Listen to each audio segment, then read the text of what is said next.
Number के श्लोक तक पढ़ लिया है, उसके आगे से पढ़िए श्लोक नंबर 22,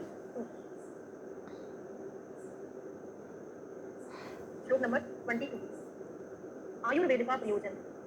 यहाँ पर आपको श्लोक नंबर भी याद रखना जरूरी है क्योंकि एक एग्जाम में श्लोक नंबर भी पूछा है ना। तो आचार्य सुश्रुत ने आयुर्वेद का प्रयोजन का जो श्लोक है कहाँ बताया है, सुश्रुत सूत्र स्थान के फर्स्ट चैप्टर में बताया है। एक के बाद क्या आता है दो और एक बार दो लिख देना तो याद हो जाएगा एक ही बार में, एक चैप्टर में दूसरे नंबर पे एक दो दो करके याद कर लेना, ठीक है। अब आचार्य चरक ने आयुर्वेद का प्रयोजन का श्लोक कहाँ पर बताया है, उन्होंने चरक सूत्र अध्याय 30 में सुश्रुत ने सबसे पहले सूत्र स्थान के चैप्टर में, चरक जी ने सूत्र स्थान के सबसे लास्ट चैप्टर में बताया। पहला डिफरेंस तो ये पूछा जाता है। दूसरा क्वेश्चन पूछा जाता है श्लोक यह खल्व आयुर्वेद प्रयोजनम व्याधि प्रष्टानाम व्याधि परिमुक्षा स्वस्थस्य रक्षणता, ठीक है। उन्होंने क्या बोला है कि पहले नंबर पर उन्होंने व्याधि की चिकित्सा करने को बोला है और दूसरे नंबर पर क्या बोला है, स्वास्थ्य की रक्षा करना चाहिए, मतलब पहले व्याधि का ट्रीटमेंट करें उसके बाद स्वास्थ्य की रक्षा करें। चरक जी ने क्या बोला है, प्रयोजनम चा स्वस्थस्य स्वास्थ्य रक्षणम आतुरस्य विकार प्रशमनम चा, इन्होंने पहले स्वास्थ्य की रक्षा करने का उपदेश दिया है उसके बाद में विकार की चिकित्सा करने को बोला।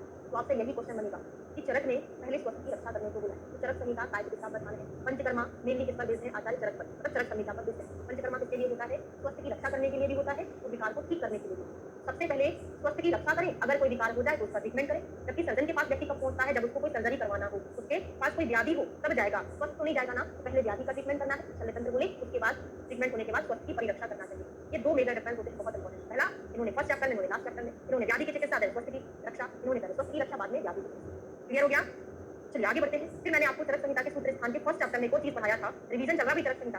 पहला तो आयुर्वेद का प्रयोजन, दूसरा आयुर्वेद तंत्र का प्रयोजन क्या। तो चरक सूत्र स्थान के फर्स्ट चैप्टर में आयुर्वेद तंत्र का प्रयोजन पढ़ा था। तंत्र का प्रयोजन धातु साम्य क्रिया प्रोक्ता तंत्रास्य प्रयोजन, धातु को साम्य करना आयुर्वेद तंत्र का प्रयोजन है। आपसे क्वेश्चन पूछा जा रहा है, मेरी बात को ध्यान से सुनो। आयुर्वेद तंत्र का प्रयोजन कहाँ पर बताया, चरक सूत्र फर्स्ट में। आयुर्वेद का प्रयोजन चरक सूत्र 30 में। जब तक तंत्र शब्द यूज ना करे, तंत्र शब्द यूज ना करे आपका आंसर फर्स्ट नहीं लगेगा, तंत्र बोलेगा तो ही चरक सूत्र फर्स्ट आंसर जाएगा। धातु को साम्य करने के लिए आयुर्वेद तंत्र का प्रयोजन, ठीक है। डॉक्टरी में स्वास्थ्य रक्षण विभाग को प्रिवेंटिव मेडिसिन बोलते हैं, है ना, और हाइजीन तथा चिकित्सा विभाग को क्यूरेटिव मेडिसिन भी कहते हैं। तो ये विभाग मॉडर्न साइंस करता है। अब इन्होंने आयुर्वेद की निरुक्ति दी है। आयुर्वेद की निरुक्ति आचार्य काश्यप की बहुत इंपॉर्टेंट है, चरक की सुश्रुत की बहुत इंपॉर्टेंट है। पहले सुश्रुत का लिखते हैं, आयु अस्मिन् विद्यते अनिल व आयुर्वेदन्ति इति आयुर्वेदा। आयु अस्मिन्, जिसमें हम आयु के बारे में जानते हैं, रिपीट तंत्र वाला रिपीट तंत्र, आयुर्वेद तंत्र की परिभाषा करें। आयुर्वेद का प्रयोजन कहाँ बताया चरक ने, आयुर्वेद का प्रयोजन चरक सूत्र 30 में, और आयुर्वेद तंत्र का प्रयोजन जहाँ पर तंत्र बोले, तंत्र का प्रयोजन चरक सूत्र फर्स्ट में किया। धातु साम्य क्रिया प्रोक्ता तंत्रास्य प्रयोजन, तंत्र दिया हुआ है ना यहाँ पे, ठीक है। श्लोक नंबर 23 शुरू कर रहे हैं। तो आयु का विचार जिसमें हो तथा आयु की प्राप्ति जिसके उपदेशों से दूसरों से आयुर्वेद कहते हैं, ये किसका है, सुश्रुत का श्लोक है, आयुर्वेद की निरुक्ति। अगर सेम टू सेम श्लोक आ जाए, ठीक है, विदंती की जगह, अब यहाँ से चेंज होगा, पूरा श्लोक सेम है, ठीक है, यहाँ पर विदंती की जगह क्या हो जाए, विदंते हो जाए, और आयुर्वेद की जगह क्या हो जाए, लक्षणम हो जाए। तो ये श्लोक किसका बन जाएगा, काश्यप का बन जाएगा, विदंते लक्षणम। याद कर लो कोड बना के, काश्यप कौन है, बच्चों के डॉक्टर, ठीक है। बच्चों के अलग अलग लक्षण दिखाई देते, कोई बच्चा बहुत शैतान होता है, कोई बच्चा बहुत शांत होता है। लक्षण किसके, बच्चों के, बच्चों के डॉक्टर कौन, काश्यप। याद रहेगा ना कि दो श्लोक जो है सेम है, बस एक में विदंती आयुर्वेद आता है, दूसरे में विदंते लक्षण आता है। तो लक्षण वाला श्लोक किसका हो गया, काश्यप का। चरक ने चरक सूत्र अध्याय 30 में बताया है, आयुर्वेदयति इति आयुर्वेदा, चरक जी का, ठीक है। इस आयुर्वेद के सर्वश्रेष्ठ और आगे अब यहाँ से एक और क्वेश्चन बनता है, आचार्य सुश्रुत के अनुसार प्रमाण कितने हैं।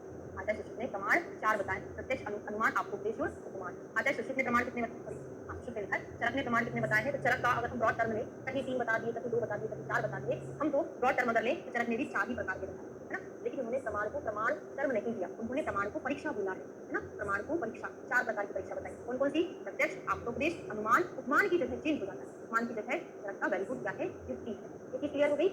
अब एक और पॉइंट, सर आपको पदार्थ विज्ञान पढ़ाएंगे, वहां पे आप न्याय दर्शन पढ़ेंगे। महर्षि गौतम के अनुसार न्याय दर्शन महर्षि गौतम ने लिखा है, उन्होंने भी सेम सुश्रुत को फॉलो किया। क्या कहा जाए कि न्याय दर्शन को सुश्रुत जी ने फॉलो किया है, मतलब सुश्रुत के जो 4 प्रमाण है सेम टू सेम न्याय दर्शन के वही, प्रत्यक्ष, अनुमान, आपकोपदेश और उपमान। शब्द को क्या बोलते हैं, आपकोपदेश, उपमान, सेम, प्रत्यक्ष, अनुमान, आपकोपदेश, उपमान न्याय दर्शन के भी है, सुश्रुत के। चरक जी ने युक्ति अलग बोला है, उपमान को हटाकर युक्ति ला दिया, ठीक है। वैसे से कोई सांख्य दर्शन ने 3 प्रकार के प्रमाण माने और उपमान का अलग से वर्णन नहीं किया, उन्होंने उपमान को अनुमान में भी समाविष्ट कर दिया। कोड बन सकता है उपमान अनुमान, है ना, उपमान को हटाकर अनुमान। तो वैसे सांख्य कौन कौन से हो जाएंगे, प्रत्यक्ष, अनुमान और आपकोपदेश। ये पदार्थ विज्ञान का टॉपिक। चरक जी ने क्या बोला है, चरक सूत्र अध्याय 11 में तस्य चतुर्विधा परीक्षा, अभी मैंने लिखा दिया है, आपकोपदेश, प्रत्यक्ष, अनुमान और युक्ति, ठीक है। फिर जब चरक जी अध्याय 4 में पढ़ते हैं तो वहाँ पे 3 प्रकार के आते हैं, कौन कौन से, आपकोपदेश, प्रत्यक्ष और अनुमान। यहाँ पर उन्होंने उपमान नहीं बताया, चौथे चैप्टर। ये चीज पहले मुझे बता दो, जो मैंने विमर्श पढ़ाया, चरक के अकॉर्डिंग जो पढ़ाया, वो आपको याद है कि नहीं है। हम सुश्रुत संहिता भले ही पढ़ रहे हैं, लेकिन यहाँ पे आपके चरक का रिवीजन हो रहा है, क्योंकि चरक संहिता पहले पढ़ चुके हो, बताते चला करो। क्लियर हो रहा है ना, समझ में आ रहा है। चरक दिमाग में उन्होंने 4 में 3 प्रकार के बताए, और आखिरी चैप्टर में कितने बताए हैं, 4 बताए हैं। और वहां पर युक्ति नहीं बताया, क्या बताया है, वहां पर औपम्य करके आया, उपमान प्रमाण बताया, ठीक है। अब आपकी ड्यूटी क्या है, यहाँ पर आपको लिख लेना। क्लास कंप्लीट होने के बाद रिवीजन करेंगे तो यहाँ पे लिख लो कहाँ पर कितने प्रमाण बताए हुए थे चरक जी ने। ठीक है, ओके। अब आशुक्रिया, हाँ, आयुर्वेद आठों तंत्रों में यही शल्यतंत्र अधिक माननीय क्यों है? अब ये क्वेश्चन बनता है शल्यतंत्र की प्रधानता, शल्यतंत्र क्यों प्रधान होता है? तो अष्टापी का आयुर्वेदा, अष्टांग आयुर्वेदा जो है उनमें से शल्यतंत्र इसलिए प्रधान है। पहला पॉइंट, आशु क्रिया करना, बहुत जल्दी काम करता है। सर्जरी करी, स्टेक्टोमी करना, सर्जरी करी, उधर को बाहर निकाल दिया, तुरंत क्रिया कर दिया ना। जबकि मेडिसिन में क्या होता है, 1 महीना ले रहे हैं, 10 दिन ले रहे हैं, तो उनको आराम लगता है। इसमें आशु क्रिया करना और इसमें यंत्र शस्त्र छार अग्नि चारों चीजों का प्रयोग करते हैं। यंत्र शस्त्र छार अग्नि प्रणिधानात् और तीसरा होता है सर्वतंत्र सामान्यात्, अन्य सर्वतंत्रों के समान चिकित्सा इसमें पूरे से अन्य सर्वतंत्रों में जैसे चिकित्सा करते हैं, है ना, वैसे। या फिर जो चिकित्सा के आधुनिक में भी कहीं कहीं इसका यूज करना पड़ता है इमरजेंसी में, या सभी तंत्रों में सामान्य चिकित्सा करने से इसको प्रधान समाज के प्रश्न होने की 8 अंगों में यही प्रधान है। ये चरक में भी अनेक स्तर पर शल्य चिकित्सा का महत्व बताया है, जैसे गुण अधिकार में मंत्री वालों को चिकित्सा करवा ले, अन्य तंत्र में भी इसका उल्लेख है। 3 पॉइंट याद रखना, आशु क्रिया करना, यंत्र शस्त्र सारगी प्रणिधानात् तो सर्वतंत्र साम। शल्य तंत्र को प्रधान करने की उपमा में या फिर शाश्वतम पुण्यम स्वर्गम किसको बोला है? तो सोचिए, शाश्वतम पुण्यम स्वर्गम यथेष्टम आयुष्य मृत्यु करत चेति, पुण्यदायक स्वर्गदायक यश करने वाला आयु कितना जीविका उपयोगी है।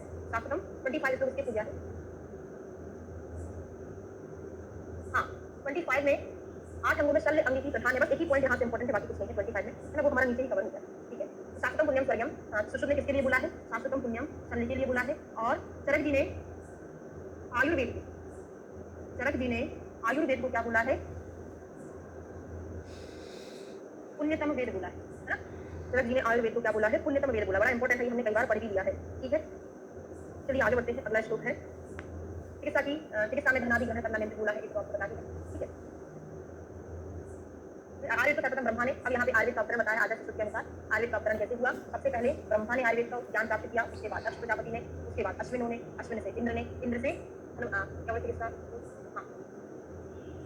चिकित्सा को पुण्यतम बोला है। और एक और पॉइंट लिख लो, सुश्रुत ने चिकित्सा को पुण्यतम बोला है। कहाँ बोला है? सुश्रुत के कल्प स्थान के 8वें चैप्टर में बोला है। अश्विनी कुमारों ने नहीं इंपॉर्टेंट नहीं, इसलिए मैंने वो छोड़ दिया है। यज्ञ के कटे हुए सिर का संधान है, इसलिए हमको प्रधान माना है। अश्विनी कुमारों के पास जाकर कहा कि आप हमारे अतिश्रेष्ठ यज्ञ के कटे सिर का संधान करना चाहिए। हाँ, तो इतना पॉइंट याद कर सकते हैं, अश्विनी कुमारों ने यज्ञ के कटे सिर का संधान किया। इतना इंपॉर्टेंट कभी पूछा नहीं है, फिर भी पढ़ लेना एक बार। ठीक है, तो ब्रह्मा, प्रजापति, अश्विनो, इंद्र, इंद्र से किसने ज्ञान प्राप्त किया था? धनवंती ने, है ना। फिर उसके बाद उनके शिष्यों ने, 7 शिष्य उनके हुए, उन्होंने ज्ञान प्राप्त किया। इंद्र से मैंने मतलब धनवंती ने पढ़ा, प्रजापति के लिए आदर्श में आया, सबसे मुझे अध्यापन में देना। देवता की वृद्धावस्था रोग मृत्यु को नष्ट करने वाले आदि देव में धनवंती आयुर्वेद के अन्य अंगों के साथ शल्यतंत्र का आदेश उपदेश करने के लिए फिर से इस पृथ्वी पर अवतीर्ण हुआ हूँ। पुराणों में समुद्र मंथन के समय धनवंती की उत्पत्ति की गई। धनवंती का उल्लेख कब हुआ है? ये क्वेश्चन पूछा जा सकता है। ये पुण्यतम सुश्रुत कल्प स्थान, चिकित्सा को पुण्यतम बोला है, सुश्रुत कल्प स्थान का 8वां चैप्टर है, 8 चैप्टर, लास्ट चैप्टर है।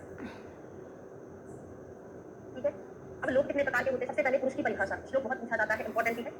अस्मिन् शास्त्रे पंच महाभूत शरीरी समवाया पुरुष इत्युच्यते। आचार्य सुश्रुत के अनुसार पुरुष की परिभाषा पूछी जाती है, जबकि चरक जी के अनुसार मैं आपको शारीरिक स्थान में पढ़ा के आ चुकी हूं। तो अस्मिन् शास्त्रे पंच महाभूत शरीरी समवाया, पंच महाभूत प्लस शरीर, शरीर मतलब क्या होता है? आत्मा। इनके संयोग को हम क्या बोलते हैं? पुरुष बोलते हैं। ये मैंने आपको श्लोक पढ़ाया था, जब मैं चरक शारीर का आपको चरक जी के अनुसार पढ़ा रही थी ना, तभी ये पढ़ाया था। आचार्य चरक ने क्या बोला है? खाद्य चेतना षष्टा धातवा पुरुषा स्मृता। चरक शारीर में हमने पढ़ा था खा आदि पंच महाभूत प्लस चेतना। चेतना मतलब क्या होता है? आत्मा। शरीर किसका पर्याय है? आत्मा। तो दोनों ने सेम चीज बताया, बस अंदर इतना होता है कि शरीर बोल दिया, इन्होंने चेतना बोल दिया। श्लोक का डिफरेंस होता है। ठीक है, तस्मिन् क्रिया स्वाधिष्ठानम तस्मात् लोक दूजा। अब दूसरा क्वेश्चन बनता है, लोक कितने प्रकार के होते हैं? तो लोक 2 प्रकार का होता है, 2 प्रकार, स्थावर और जांगम। इस लोक को फिर से हम 2 में और डिवाइड कर सकते हैं, स्थावर जांगम में कर दिया। दूसरा 2 प्रकार से और डिवाइड कर दो, आग्नेय और सौम्य। और 5 प्रकार से और डिवाइड कर सकते हैं हम इसको, पंचात्म को, पंच महाभूत के आधार पर 5 प्रकार से और डिवाइड कर सकते हैं। ठीक है, तो आपसे अगर कोई क्वेश्चन पूछेगा कि लोक कितने प्रकार का होता है, तो 2 प्रकार का, स्थावर जांगम, फिर से 2 प्रकार का, आग्नेय सौम्य, फिर से 5 प्रकार का। कैसा? पंच महाभूतों के आधार पर लोक 5 प्रकार का भी होता है। ठीक है, इसमें संपूर्ण प्राणी वर्ग, हाँ, अब यहाँ पे 4 प्रकार से और डिवीजन किया हुआ है। प्राणी वर्ग जो होते हैं, जांगम जो होता है ना, स्थावर जांगम में जो पढ़ा था ना, उनमें से जांगम को डिवाइड कर दिया उन्होंने। संपूर्ण प्राणी वर्ग स्वेदज, जरायुज, अंडज और उद्भिज से 4 प्रकार के बताते हैं, है ना। ये जांगम का डिवीजन है, जरायुज, अंडज, स्वेदज और उद्भिज। स्थावर का डिवीजन हम आगे जाके पढ़ेंगे। ठीक है, तो जांगम मतलब जो जीव जंतु है वो 4 प्रकार से, और इनमें भी जो पुरुष होता है वो प्रधान होता है। पुरुष किससे उत्पन्न होता है? अभी आगे जाके पढ़ेंगे, जरायुज से उत्पन्न। इस तरह सूत्र स्थान के फर्स्ट चैप्टर में मैंने आपको बताया। ठीक है, तद दुख संयोगा व्याध उच्यन्ते। व्याधि क्या है? व्याधि की परिभाषा अगर इसको बोले, व्याधि की परिभाषा सेम टू सेम श्लोक आगे जाके आएगा, तो सूत्र स्थान के 24 नंबर के चैप्टर में, तब मैं आपसे श्लोक पूछूंगी। अभी बस याद रखना, है ना, ये श्लोक रिपीट होने वाला, थोड़ा सा चेंज होगा। तद दुख संयोगा व्याध उच्यन्ते। जब दुख का संयोग होता है उसे हम क्या बोलते हैं? व्याधि। दुख मतलब पुरुष को दुख होता है उसे हम क्या बोलेंगे? व्याधि बोलते हैं। अब ये व्याधियां 4 प्रकार की होती है। यही से क्वेश्चन मैंने विमर्श में आपको कल की क्लास में पढ़ाया था। अगर मैं सिंपल क्वेश्चन पूछूं, आचार्य चरक के अनुसार व्याधि कितने प्रकार की होती है या रोग कितने प्रकार के होते हैं, बता दिए। चरक सूत्र स्थान के 11वें चैप्टर से अटेम्प्ट होते हैं, आंसर लिखोगे 3 वाले होते हैं। क्या पढ़ा था उनका नाम बताया था मैंने, नाम। नाम मतलब एन फॉर निज, ए फॉर आगंतुज, एम फॉर मानस। वेरी गुड, ठीक है। चरक के अनुसार 3 व्याधियां होती, तो शुद्ध की 4 है, बस इसमें एक्स्ट्रा क्या जुड़ जाना है, स्वाभाविक, स्वाभाविक ऐड हो जाना। फिर आप बोलोगे मैडम अंतर तो दिख रहा है, तो देखो आगंतुज मतलब आगंतुज, शारीरिक मतलब क्या होता है, निज, क्योंकि निज मतलब वही है, निज मतलब होता है कि हमारे शरीर के अंदर जो दोष प्रकृति है उसके कारण से जो बीमारी होती है उसको निज भी बोलते हैं, उसी को शारीरिक भी बोलते हैं, ठीक है। मानस मतलब मानस हो गया, और पूरा तरक्की जैसा है, स्वाभाविक बस ऐड किया, नाम कन्वर्ट कर दिया, शारीरिक को निज नाम दे दिया, बात वही है। अब आगंतुक शारीरिक मानसिक क्या चीजें होती है, तो देखिए आचार्य सारंग ने भी यही चीज बोला है, सारंग ने भी 4 प्रकार के बोले, स्वाभाविक, आगंतुक, कायिक और अंतरा। स्वाभाविक मतलब स्वाभाविक, आगंतुक मतलब आगंतुक, कायिक मतलब क्या हो गया, इसको कायिक को सुश्रुत ने शारीरिक नाम दे दिया भाई, और चरक ने कायिक को निज नाम दे दिया, मतलब वही है। अंतरा मतलब क्या होता है, जो अंदर की बीमारी, अंदर मतलब मानसिक, है ना, इन्होंने मानसिक बोला, इन्होंने मानसिक बोल दिया, सारंग का सेम है सुश्रुत जी के जैसे, ठीक है। अब इसमें जो आगंतुक रोग होते हैं वो कैसे होते हैं व्यक्ति को, तो आगंतुक रोग मतलब जो बाहरी चीजें हैं उनके आक्रमण से हो जाए, जैसे शस्त्र लाठी पाषाण आदि के आघात से उत्पन्न होते हैं। आप अगर आप जब शल्य तंत्र पढ़ोगे ना तो आपको पूरा सूत्र स्थान रिवीजन हो जाएगा, वहां निदान स्थान का बहुत सा पोर्शन, चिकित्सा स्थान का बहुत सा पोर्शन आपको शल्य में कंप्लीट हो जाएगा, आपका रिवीजन होगा पूरा सूत्र संहिता का। वहां कैसा बोलते हैं कि शल्य तंत्र का यहाँ पे बहुत सारा आपका रिवीजन होगा, ठीक है। तो आगंतुक रोग शस्त्र लाठी पाषाण आदि से किसी ने आपके ऊपर प्रहार कर दिया, वैसे होता है। शारीरिक कैसे होगा, आपने ऐसे मिथ्या आहार विहार का सेवन किया है जिसके कारण आपके अंदर दोष प्रकृति होगा, ठीक है, उसके कारण वास्तविक का प्रकोप हो गया, तो शारीरिक रोग हो जाएगा। मानसिक कैसे होगा, मानसिक कारण जैसे क्रोध है, शोक, ताप आदि से मानसिक हो जाएगा। तो स्वाभाविक क्या होता है भाई, भूख लगना, प्यास लगना, प्रत्यावस्था, मृत्यु, निद्रा आदि किसमें आता है, स्वाभाविक हो गया। जब मैं आपको सुश्रुत सूत्र अध्याय का 21 चैप्टर पढ़ाऊंगी, वहां पे हम पढ़ेंगे वात पित्त श्लेष्म मारी है संभवा विधवा। वात पित्त कफ जो है हमारे शरीर में जितने भी हेतु है मतलब रोग है उन सभी में वात पित्त कफ का लेना देना, मतलब वात पित्त कफ ही रोगों का कारण है। फिर सूत्र अध्याय 24 में पढ़ोगे आप सुश्रुत सूत्र अध्याय, सर्वेषां व्याधिनां वात पित्त श्लेष्म मारी, सभी व्याधियों का मूल वात पित्त कफ ही है, ठीक है ना। ओके, इति मना शरीर विषाना, चारों प्रकार के रोग मन और शरीर के आश्रित होते हैं। सेम टू सेम तरफ सूत्र फर्स्ट में पढ़ा था, रोगों के आश्रय मतलब वहां पे हमने पढ़ा था सुख और दुख का आश्रय क्या है ना, तो क्या है, मन और शरीर है। फिर हमने शारीरिक स्थान में जाके पढ़ा था कि वेदना का आश्रय क्या है, तो शरीर और मन में अगर हम इंद्रियां और ऐड कर देना तो वेदना का आश्रय हो जाता है। याद कैसे किया था, इंद्रियों को वेदना होती है, तो शरीर मन प्लस इंद्रियां जो है वेदना का स्थान, बाकी सुख और दुख दोनों का स्थान कौन है, मन और शरीर है। अब निग्रह हेतु कौन कौन से, 4 प्रकार के निग्रह हेतु है। निग्रह मतलब होता है प्रतिकार, प्रतिकार मतलब चिकित्सा, ठीक है। तो 4 प्रकार के कौन, एक संशोधन चिकित्सीय है, संशोधन से संशमन चिकित्सा मतलब प्रतिकार चिकित्सा का पर्याय, प्रतिकार किसको बोलते हैं, चिकित्सा को बोलते हैं। 4 प्रकार के निग्रह हेतु है, एक संशोधन, एक संशमन, एक आहार। आहार किसके साथ खाते हो, रोटी अचार के साथ खाते हो ना, तो यहाँ पे आचार भी लिखा है। आचार मतलब आचार, आचार आप जैसे रह रहे हैं, कैसे परिचर्या का पालन कर रहे हैं, तो आचार कहलाता है, ठीक है। तो आहार के साथ विचार भी दिया रहेगा, संशोधन, संशमन, आहार विहार, आहार विचार। तो आपको याद कैसे करना, संशोधन याद कर लिया, संशमन, आहार किसके साथ खाते, अचार के साथ, तो याद रहेगा क्योंकि एग्जामिनर यहाँ पूछ लेता है से कौन सा नहीं होता, ठीक है। बहुत इंपॉर्टेंट है, प्राणियों के जीवन की रक्षा का मूल क्या है, आहार है, ये भी रेफरेंस पूछा गया है। प्राणी नाम पुनर्मूलम आहारो बल वर्ण और दशा, ये क्वेश्चन रेफरेंस के साथ में आया है किस आचार्य का, प्राणियों का जो मूल है ना, तो बल वर्ण और ओज के लिए जो रिस्पॉन्सिबल है वो आहार ही है। आहार के बगैर प्राणी का ना तो बल अच्छा रहता, ना वर्ण, ना ओज बनता है, और ना ही व्यक्ति जीवित रहता है। जीवन जो है इसी पर आश्रित है। षड रस है, रस पुनः द्रव्य आश्रय, द्रव्य जो है पुनः औषधि पर आश्रित होते हैं ना। अब ये औषधियां भी 2 प्रकार की, स्थावर और जंगम, जैसे हमने लोक भी पढ़े थे ना, स्थावर जांगम लोक के प्रकार भी है और स्थावर जांगम औषधि के प्रकार, तो वो चीजें याद रखना है ना, इंपॉर्टेंट है। चरक सूत्र अध्याय 27 में हमने यही पढ़ा था, आहार प्राणी नाम प्राणः वर्णः प्रसादा सौसर्य जीवितम प्रतिमास, ठीक। अब इनमें से अब ये चीजें हम पहले पढ़ चुके हैं, चरक सूत्र पश्चिम नेत्रास्ता कर्मगुणाः कारणं समवाय यत्र अंडरलाइन कर लो, पढ़े हैं।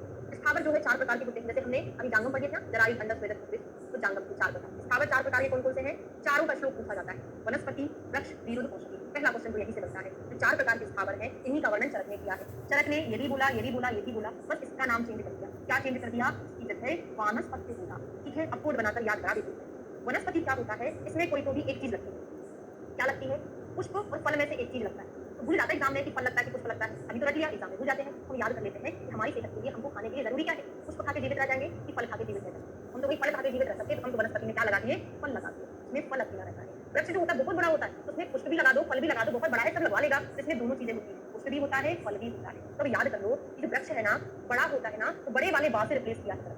वृक्ष बड़ा तो बड़े वाले बाँ से रिप्लेस किया, छोटे वाले बाँ से नहीं किया, क्योंकि आपको एग्जाम में ये कंफ्यूजन होगा था कि चरक ने वृक्ष की जगह वनस्पति बोला कि वानस्पति बोला है, और याद रहेगा विरोध मतलब लगाएं, औषधियां मतलब देख लेते क्या होता है। तो वनस्पति, अब यहाँ से श्लोक का रेफरेंस भी पूछा जाता है चरक का, कि चरक में तो मैं चरक का पढ़ा दी हूं, तो का पढ़ते हैं। अब पुष्पा फलवंतो, पुष्प नहीं होते केवल फल होते, वनस्पति कहलाता है। वृक्ष में दोनों चीज होती है, पुष्प फलवंतो वृक्ष, पुष्प और फल दोनों होते हैं। प्रतानवती, ये क्वेश्चन भी पूछा है, विरुद्ध मतलब होता है लताएं, लताएं कैसी होती है, लंबी लंबी प्रतान होती है उसमें, प्रतानवती। और स्तंभ विन्यस्त, स्तंभ विन्यस्त मतलब होता है जो फैलने वाली है ना, या गुल्म के स्वरूप की है, उन्हें विरुद्ध फैलने वाली, और स्तंभ विन्यस्त मतलब होता है गुल्म के रूप। और औषधि क्या होता है, इसका हिंदी से क्वेश्चन पूछा जाता है, फल पकने के बाद नष्ट हो जाते हैं, वो कौन सा कहलाता है, वो औषधि कहलाता है ना। तो फल पाक निष्ठा औषध है, फल पकने के बाद नष्ट हो जाए वो क्या कहलाता है, औषधि, ठीक ओके, अब यहाँ पर जड़ संहिता के अकॉर्डिंग लिखा हुआ है, नहीं लिखा हुआ है, उदाहरण लिखा हुआ है, तो उसका वनस्पति का एग्जाम्पल, वनस्पति में केवल फल होते हैं, तो यहाँ से एग्जाम्पल पूछे गए नहीं, वनस्पति में वट उदुम्बर पीपल आता है, ठीक है। वीवर मतलब लताएं, लताओं में क्या क्या चीजें आती हैं, जैसे कुछ खीरा लताओं में होता है, सभी के घर में तुमने देखा होगा, लागू तो लगी रहती है घर में, है ना, वीवर कहलाता है। और औषधि में जैसे शाली, गोधूम, यव, तिल, मुर्ग आदि इसमें आता है औषधि। और बालियां वाली जो रहती है ना, पकने के बाद नष्ट हो जाता है, जैसे गेहूं भी पकने के बाद नष्ट हो जाता है, फिर उसमें से निकलता है ना, वो औषधि कहलाती है। वृक्ष मतलब आम के वृक्ष, जामुन के वृक्ष, ये बड़े बड़े जो है पेड़ को वृक्ष कहलाते हैं। एग्जाम्पल रघुकुल की बुक में लिखा हुआ वो है बड़ा इंपॉर्टेंट। अब जांगम 4 प्रकार के होते हैं, पढ़े थे अपन ने, जरायुज, अंडा, स्वेदक, उद्भिज। अब जरायुज, अंडा, स्वेदक, उद्भिज 4 भेद होते हैं, इनमें से जरायुज पढ़ने वाले, जरायुज में क्या होता है, जिसमें प्लेसेंटा होता है ना, जिसमें जरायु से जो उत्पन्न होता है वो जरायुज कहलाता है। कौन कौन आते हैं, एग्जाम्पल पूछा जाता है, तो पशु, मनुष्य, व्याल, है ना, पशु है, मनुष्य है, व्याल मतलब व्याल से हाथी, सब पशु इसमें आते हैं। अंडज में कौन आता है, जो अंडों से पैदा होता है, कौन कौन होता है, खग मतलब होता है पक्षी, अंडों से पैदा होते हैं। सर्प जो है अंडों से निकलते, सभी को पता है ना, सर्प कैसे पैदा होते हैं, अंडों से, अजगर, है ना, सरीसृप आदि, तो पक्षी, सर्प, सरीसृप आदि अंडज होते हैं। मकर, छिपकली, सरीसृप उनको होते हैं, मकर, छिपकली, रेप्टाइल्स होते हैं ना वो, ठीक है। और यूका, लिक्षा आदि कृमि, कीट, चींटी, मकोड़े, स्वेदक, ये बड़ा इंपॉर्टेंट, कृमि, कीड़े मकोड़े जो है ना, वो पसीने से होते हैं। आप एक बहुत ज्यादा गंदगी हो, कपड़े बहुत दिन के रखे हो, तो वहाँ पर कीड़े हो जाते हैं, होते हैं ना, तो कृमि, कीट, पिपीलिका, चींटियां मीटियां जो है कौन सी है, स्वेदक है, अंडे से नहीं बनते ये, कृमि, कीट, पतंग जो है वो अंडे से नहीं बनते, वो पसीने से बनते हैं। और इंद्रगोप जो है केवल एक ही चीज का एग्जाम्पल है, इंद्रगोप वीर बहुती दो चीज है, और एक मेंढक, कहाँ से, जमीन से निकलते हैं। और कहाँ से निकलते हैं ना, वीर बहुती लाल कलर का कीड़ा, कहाँ से, जमीन से। उद्भिज में दो चीजें, वीर बहुती मतलब इंद्रगोप और मेंढक, बाकी कीड़े मकोड़े सारे स्वेदक में आ जाएंगे, पक्षी, सर्प, सरीसृप, मगर, छिपकली जो है अंडज में, बाकी पशु, मनुष्य, व्याल जो है उसमें आते हैं। मनुस्मृति में जंगम सृष्टि के 3 भाग किए हैं तथा यहाँ के उद्भिज जीवों का समावेश उन्होंने अंडज में ही कर लिया, ये बड़ा इंपॉर्टेंट है। 3 भाग उद्भिज का वर्णन अलग से है कि उन्होंने इसको अंडज में ही समाहित किया। खेल संहिता में उद्भिज, तृणलता, वृक्ष, वनस्पति आदि, यहाँ अर्थवम जिसको बोलते हैं जीवों की हिंदी, ठीक है। अब स्थावर में कौन कौन सी औषधियों की छाल, स्थावर में क्या चीजें आती है, औषधियों की छाल है, पुष्प है, फल है, जल, जलकंद, ग्रास, रस कार्य में आते हैं। और जंगम औषधियों में चर्म, नख, रोम, बाल, रक्त आदि का प्रयोग किया जाता है, ठीक है।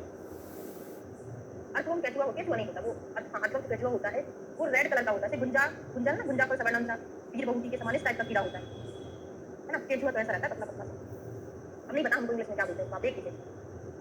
पार्थिव क्या होगा, जहाँ पे पृथ्वी से हमको प्राप्त होते क्या होते हैं, स्वर्ण, रजत, मणि, मुक्ता, मना, शिला, मिट्टी, कपाल आदि पृथ्वी से तो ये पार्थिव ग्रह होते हैं।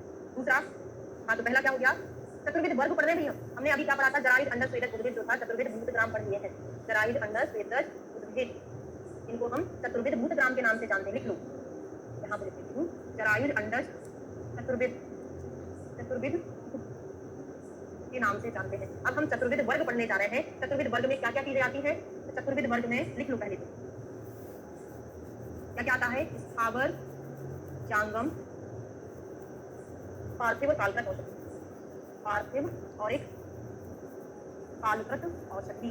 निम्न में से कौन सा चतुर्विध भूतग्राम में आता है, चतुर्विध वर्ग में आता है, तो याद होगा चतुर्विध भूतग्राम में जरायुज, अंडज आता है, स्वेदक, उद्भिज, याद कैसे रहेगा, मरने के बाद कौन भूत बनता है, मनुष्य, मनुष्य किसमें आता है, जरायुज में, तो याद रहेगा। वर्ग में ये चीजें आती है, स्थावर, जांगम पढ़ लिए, पार्थिव भी पढ़ लिए, कौन कौन सी चीज हमको पृथ्वी में मिलती है, और कालकृत औषधि देखो, कालकृत औषधि मतलब चिकित्सा की दृष्टि से कुछ कालकृत विशेषताएं हैं, जैसे वायु का अति संचार, वायु रहित प्रदेश, धूप छाया, चांदनी रात, अंधेरा, शीत उष्ण, वर्षा दिन रात, पक्ष महीना ऋतु, भय और संवत्सर आदि, ये कालकृत औषधि कहलाती है, ठीक है। ये सब काल की विशेषता स्वभाव से ही दोषों का संचय, प्रकोप, प्रशमन और प्रतिकार में कारण है और चिकित्सा में उपयोगी है। अब यहाँ से ये क्वेश्चन बनता है, व्याधियों के प्रकोप और समन्वय के, है ना, व्याधियों के संचय, प्रकोप, प्रशमन और प्रतिकार में कारण कौन सी चीजें हैं, व्याधियों के संचय में, प्रकोप में, प्रशमन में और प्रतिकार में कारण कौन है, तो वो कारण है चतुर्विध वर्ग। प्रीवियस ईयर के क्वेश्चन पेपर में ये क्वेश्चन आया हुआ है, ये बात आपको समझ आ गई क्या, व्याधियों के प्रकोप, प्रशमन, संचय, प्रतिकार में कारण चतुर्विध वर्ग है, क्योंकि इन्हीं के कारण व्याधियों का संचय हो रहा है। पार्थिव चीजें ले लो, आपने अगर दूसरे से कोई भी चीज खाली है, स्थावर ले लो, जांगम ले लो, तो व्याधि का कारण ही बन सकती है ना, व्याधि की चिकित्सा भी बन सकती है, सारी चीजें बन सकती है, ये सब चतुर्विध वर्ग बनाता है। तो शारीरिक व्याधियों के प्रकोप, प्रशमन में यही स्थावर आदि 4 प्रकार के वर्ग चिकित्साओं द्वारा कारण माना गया। तो वही जो मैंने क्वेश्चन लिखा वो यहाँ पर आ, यही जो चतुर्विध वर्ग है वो 4 प्रकार का स्थावर आदि वही व्याधियों के प्रकोप के भी कारण है, वही व्याधियों के शमन के भी कारण है। बताते चला करो, समझ में आ रहा है, स्थावर, जांगम, पार्थिव, कालकृत ये चतुर्विध वर्ग कहे जाते हैं, क्लियर ना। जरा सूत्र स्थान के फर्स्ट चैप्टर में आपने पढ़ा था, कषामत्य औषधि पूर्वोदय युक्ति व्यापाश्रय, क्या पढ़ा था, शारीरिक रोगों की चिकित्सा में आपने 2 चीजें पढ़ी थी, क्या व्यापाश्रय चिकित्सा, युक्ति व्यापाश्रय चिकित्सा, तो नहीं पढ़ी थी यहाँ पे, जरा सूत्र फर्स्ट में मानसिक बीमारी की चिकित्सा में आपने ये श्लोक पढ़ा था, याद है, रिवीजन करो भाई, ज्ञान, विज्ञान, धैर्य, स्मृति, समाधि, ठीक है। फिर मैंने आपको बागवती का भी पढ़ाया था, यहाँ पे लिख लो, ये बागवती का श्लोक है, मानसिक रोगों की चिकित्सा में ही है आत्मा विज्ञानम मनोदोष औषधम, हाँ वेरी गुड। त्रिविध चिकित्सा जरा सूत्र 11 में, वहाँ पे सद्भावजय इंक्लूडेड रहता है। अब चतुर्विध चतुष्टयम करके आता है, क्या आता है, चतुष्टयम, चतुष्टयम, चतुष्टयम क्या क्या होता है, तो पुरुष, व्याधि, औषध और क्रियाकार, 4 चीजें। चतुर्विध भूतग्राम में कौन, जरायुज, अंडज, स्वेदक, उद्भिज, चतुर्विध वर्ग में कौन, स्थावर, जांगम, पार्थिव और कालकृत औषधि, फिर चतुष्टयम में कौन आता है, कोड बनाकर याद करेंगे। एक पुरुष को क्या हुई, व्याधि हुई। व्याधि की हमने क्या करी, औषधि दी। औषधि क्या है, प्रकार की क्रिया। पुरुष को व्याधि हुई, उसको औषधि दी। औषधि देना एक क्रिया है। पुरुष, व्याधि, औषध और क्रियाकाल ये क्या कहलाते हैं, चारों की संक्षेप में यहाँ पर व्याख्या कर दी है। पुरुष शब्द से पुरुष की उत्पत्ति करने वाले पंचमहाभूषण को छोटा भी नहीं करना है, ठीक है। इस प्रकार यहाँ पे दिया हुआ है, यहाँ पर समग्र चिकित्सा शास्त्र का भी संक्षेप में कह दिया है। 120 अध्यायों में इसकी व्याख्या की जाएगी, जिससे स्पष्ट होता है कि चरक में सॉरी सुश्रुत संहिता जो मूल सुश्रुत संहिता है उसमें 120 अध्याय, मतलब जो हम फर्स्ट वॉल्यूम पढ़ते हैं वही मूल सुश्रुत संहिता है। उत्तर तंत्र तो नागार्जुन का, ठीक है। चैप्टर खत्म, अगला चैप्टर शुरू करते हैं। चतुष्टयम, हाँ इसी को बीज चतुष्टय बोलते हैं। कहीं प्रीवियस ईयर से आपने लिखा हो गया, चंद्रिका से मेरे नोट्स में भी लिखा हुआ था, दिखा नहीं पाई हूँ आपको। चतुष्टयम को भी हम बीज चतुष्टय बोलते हैं, ये भी कहीं पूछा था, मैंने भी लिखा हुआ बीज चतुष्टय के नाम से जानते हैं। पहला चैप्टर कंप्लीट हो गया। दूसरा शिष्योपनयनी 5 मिनट का है, अध्ययन संप्रदान इसके बाद तीसरा चैप्टर भी 5 मिनट का है। तो ये 2 चैप्टर कंप्लीट करने के बाद क्लास को खत्म करेंगे ना।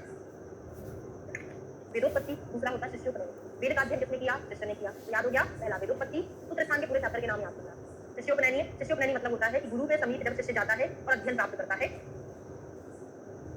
ठीक है। तो यहाँ उपनयन शब्द का अध्ययन के लिए शिष्य का गुरु के समीप जाना। अब ये क्वेश्चन पूछा जाता है, मीनिंग पूछा जाता है। उपनयन का मतलब होता है कि अध्ययन के लिए जो शिष्य होता है गुरु के समीप जाता है उसे उपनयन कहते हैं। ब्राह्मण, क्षत्रिय, वैश्य इनमें से किसी एक को जो उत्तम कुल, योग्य आयु, सुशील, शौर्य, पवित्रता, आचार, नम्रता आदि जो चीजें हैं सब कुछ पढ़ लो, है ना। ये सहन करने की शक्ति रखता है, ऐसे शिष्य को वैद्य शास्त्र को पढ़ावे, इससे विपरीत गुण वालों को कभी ना पढ़ाए। तो यहाँ पर 3 वर्णों के लिए यहाँ पर बोला है, ये सारी चीजें करने के बाद इनका अध्यापन कराएं, इनको पढ़ाएं। और शूद्र को क्या करना है, केवल नमस्कार मात्र करना है ना। तो आचार्य सुश्रुत ने शूद्र को मना नहीं किया है, उसको भी आगे जाके आएगा, है ना। अब यहाँ पर तो हिंदी में कुछ पॉइंट आपको याद रखना है कि उत्तम उत्तम गुरु जो भी है इतना नहीं पूछा जाता, आपको याद करें। ब्राह्मण, क्षत्रिय, वैश्य इनको सब पूजा पाठ के आधार पर सब पूरा विधि विधान कराकर इनको अध्ययन कराना है ना। यहाँ पे अंडरलाइन कर लो चीजें। या 2 नंबर अश्वत्थ मधु का नाम की लकड़ी यूज करते हैं, विमर्श में बहुत इंपॉर्टेंट पॉइंट दिया है। मेधा क्या होती है, धारणावती बुद्धि। जो आप बहुत लंबे समय तक धारण करते हैं ना वो मेधा कहलाती है। मेधा धारणावती बुद्धि, ठीक है। छठी क्या बोलती है, नियमात्मिका। छठी ही नियमात्मिका, बुद्धि ही निश्चयात्मिका। जो निश्चय करती है वो कौन करती है, बुद्धि। बुद्धि निश्चय करती है, छठी कंट्रोल करती है, नियमन करती है, मेधा धारण करती है। स्मृति क्या करती है, स्मृति मतलब होता है जो आपने देखा सुना होगा वही स्मरण रहता है, वो स्मृति कहलाता है। दृष्टि अनुभूता नाम, जो आपने देखा है, सुना है, अनुभव किया है वो याद रखना स्मृति कहलाता है, ठीक है। जैसे चरक अनुभूत विषय संप्रमोय सूत्र नहीं बोला, इतना इंपॉर्टेंट नहीं है, अकेला चरक का याद। उपनयन करने वाले ब्राह्मण शुभ तिथि कर्म नक्षत्र में शुभ दिशा पवित्र समतल पर 4 हाथ जोड़ी लिपापोती करना है। उसके बाद क्या करना है, दक्षिण दिशा, बस याद कर लो भाई, दक्षिण दिशा में ब्रह्मा की स्थापना करना है। जब उपनयन संस्कार होता है तो ब्रह्मा की स्थापना किस दिशा में करना चाहिए, दक्षिण दिशा में करना चाहिए। याद कर लो, ब्रह्मा की हम प्रदक्षिणा करते हैं, क्या करते हैं, प्रदक्षिणा। प्रदक्षिणा मतलब होता है परिक्रमा लगाते हैं, तो याद रहेगा ब्रह्मा को प्रदक्षिणा करते हैं, दक्षिण दिशा में बिठाते हैं। अग्नि को प्रज्वलित करना है, आहुति देना है ओंकार पूर्वक, ठीक है। ब्राह्मण, क्षत्रिय, वैश्य और 3 वर्णों के लड़कों को उपनयन कर शिष्य बना सकता है। हाँ, जो ब्राह्मण होता है वो 3 वर्णों के लड़कों का उपनयन कर सकता है। 4 वर्ण होते हैं ना, ब्राह्मण, क्षत्रिय, वैश्य और शूद्र। तो ब्राह्मण जो होता है, हाँ ब्राह्मण जो होता है अपने खुद का उपनयन मतलब अपने वर्ण वालों का उपनयन कर सकता है, क्षत्रिय का कर सकता है और वैश्य का कर सकता है, ठीक है। 3 का, तो ब्राह्मण 3 का, क्षत्रिय 2 वर्ण का, वैश्य केवल खुद के वर्ण का, केवल वैश्य का ही कर सकता है। 4 वर्ण नहीं है, शूद्र को उन्होंने अलग से बोला है कि अगर शूद्र भी है लेकिन वो उत्तम कुल में है, अच्छे गुणों वाला है, तो उसे वैदिक मंत्र वर्जन पूर्वक, मतलब उसको वैदिक मंत्र का उच्चारण नहीं करना है, पूजा पाठ नहीं करना, उसको बगैर पूजा पाठ कराए उसको आयुर्वेद का ज्ञान दे सकते हैं, है ना। तो क्षत्रिय ब्राह्मण जो है 3 वर्णों का, क्षत्रिय 2 वर्णों का, वैश्य केवल खुद का ही 1 वर्ण का, शूद्र के लिए ऐसा कुछ नहीं आया। ये क्वेश्चन इंपॉर्टेंट है। जबकि चरक ने सृष्टि 3 वर्णों का ही उपनयन संस्कार करने को बोला, वहां पे शूद्र के बारे में कोई नहीं बताया, इन्होंने शूद्र का भी बताया, ठीक है। अब यहाँ पे शिष्य को किस तरह के वस्त्र पहनना है, पहला क्वेश्चन यहाँ से बनता है। शिष्य को कषाय वस्त्र पहनना है और सूत्र स्थान के भी 19वें नंबर के चैप्टर में आपको बताऊंगी कि व्रणित या रोगी, व्रणित व्रणित सही स्पेलिंग लिखना, या रोगी कौन से कलर के वस्त्र पहनता है, श्वेत वर्ण के, और शिष्य कषाय। याद कर लो, व्रणित मतलब रोगी को अगर सेंसेशन नहीं है, है ना, तो अगर उसको कहीं से ब्लीडिंग हो रही है तो पता कैसे चलेगा मेरी खांसी से ब्लड निकल रहा है। सफेद कलर के कपड़े पहने रहेगा तो लाल कलर अच्छे से दिखेगा ना, तो याद रहेगा कि व्रण रोगी जो है श्वेत कलर का पहनता है। शिष्य ने अपने से लिखे ना षटकोण वाला सा आता है, तो कषाय में भी तो वही आता है ना, षटकोण वाला सा। शिष्य कषाय कलर के वस्त्र पहनता है, ये क्वेश्चन बहुत इंपॉर्टेंट है। त्रिपक्ष से नख संशु वो मानी वर्तये, आचार्य सुश्रुत चरक बालभट्ट तीनों ने, बृहत रही के तीनों आचार्य चरक सुश्रुत बालभट्ट ये क्या बोला है, पक्ष में त्रिपक्ष से, पक्ष में 3 बार बाल को कटवाएं, दाढ़ी मुंह को कटवाएं, पक्ष में 3 बार, है ना। बाकी आचार्य का मैंने चरक संहिता में आपको पढ़ाया। गुरु ब्राह्मण दरिद्री मित्र सन्यासी पास नम्रता पूर्व आयु साधु अनाथ अभ्यागत इनकी चिकित्सा अपने, हाँ सुश्रुत जी ने रोगी की चिकित्सा किस तरीके से करने को बोला है, अपने बांधवों की तरह करने को बोला है ना। और चरक जी ने क्या बोला, धन की निंदा की, हमको नहीं लेना चाहिए, रोगी से उनको अन्यथा नहीं लेना चाहिए। जबकि सुश्रुत ने क्या बोला है, उनकी चिकित्सा अपने भाई बंधु की तरह ही करना चाहिए, ठीक है। तो ये चैप्टर हमारा कंप्लीट होता है। थर्ड चैप्टर में कुछ है ही नहीं, वो आपको अभी पढ़ाना नहीं है मुझे, अध्ययन संप्रदान। वेदोत्पत्ति, वेद का अध्ययन किसने किया, शिष्य ने किया। शिष्य ने क्या किया, अध्ययन किया। तो वेदोत्पत्ति, शिष्योपनयनी, शिष्य ने क्या किया, अध्ययन किया, तो अध्ययन संप्रदान। अब यहाँ से केवल एक चीज याद रख लो, चरक जी ने सूत्र स्थान के 30वें चैप्टर में पूरे संहिता की विषय वस्तु का वर्णन किया है। इसका विषय वस्तु का वर्णन किया, विषय वस्तु मतलब कितने स्थान है, कितने चैप्टर, ये सारी चीजों के बारे में बताया हुआ है। हाँ कब कब अध्ययन नहीं करना चाहिए, ठीक है। अभी एक मिनट, ठीक है। और आचार्य सुश्रुत ने कहाँ बताया है, 3 में से 0 हटा दो, 3 में बताया है, तो याद रहेगा। यहाँ पर ये अध्ययन का निषेध बोला है कि कब हमको पढ़ना नहीं चाहिए, है ना। तो बहुत सारी चीजें हैं जिनमें नहीं पढ़ना चाहिए, लेकिन आपको फॉलो नहीं करना है, आपको पढ़ाई करना है। कृष्ण पक्ष की अष्टमी, कृष्ण पक्ष की समाप्ति के 2 दिन, चतुर्दशी, अमावस्या, इसी प्रकार शुक्ल पक्ष की अष्टमी, चतुर्दशी, अमावस्या, शुक्ल पक्ष में अमावस्या नहीं होती, पूर्णिमा होती है ना, क्या पूर्णिमा, सूर्योदय, सूर्यास्त के समय, जबकि हम लोग हमेशा सूर्यास्त के समय पढ़ाई करते हैं। अकाल में वर्षा ऋतु 4 महीने तक, 4 महीने पढ़ेंगे, क्या करना पड़ेगा, बिजली चमकना, है ना, मेघ गर्जन, अपनी तथा संबंधी राष्ट्र राजा की आपात काल में, शमशान में, सवारी काल में, पद स्थान में, युद्ध के समय, महोत्सव उत्पाद के दिन, जिन दिन ब्राह्मण अनध्याय रखते हैं, उन दिनों में अपवित्र व्यवस्था में अध्ययन नहीं करना चाहिए। अध्ययन का निषेध लोगों ने सेकंड में बताया। अब थर्ड चैप्टर में यहाँ से आपको बिल्कुल भी नहीं पढ़ा रही हूँ, क्योंकि ये आपको अभी से याद करना ही नहीं है। जब जैसे जैसे हम पढ़ते चलेंगे तो संहिता आपको याद हो जाएगा, ठीक है। श्लोक नंबर 41 पर आ जाइए, तो मुझे पढ़ाना है आपको, है ना। बाकी चीजें आपको जब चैप्टर खुद ही पूरा संहिता कंप्लीट हो जाएगा, आपको सब कुछ बन जाएगा, ठीक है। क्या बोले, हाँ, स्टूडेंट को चरण विमान 8 वाला हमेशा पढ़ना है, बिल्कुल पढ़ना भी, चरण विमान स्थान 8 पूरा अध्ययन अध्यापन को बताइए।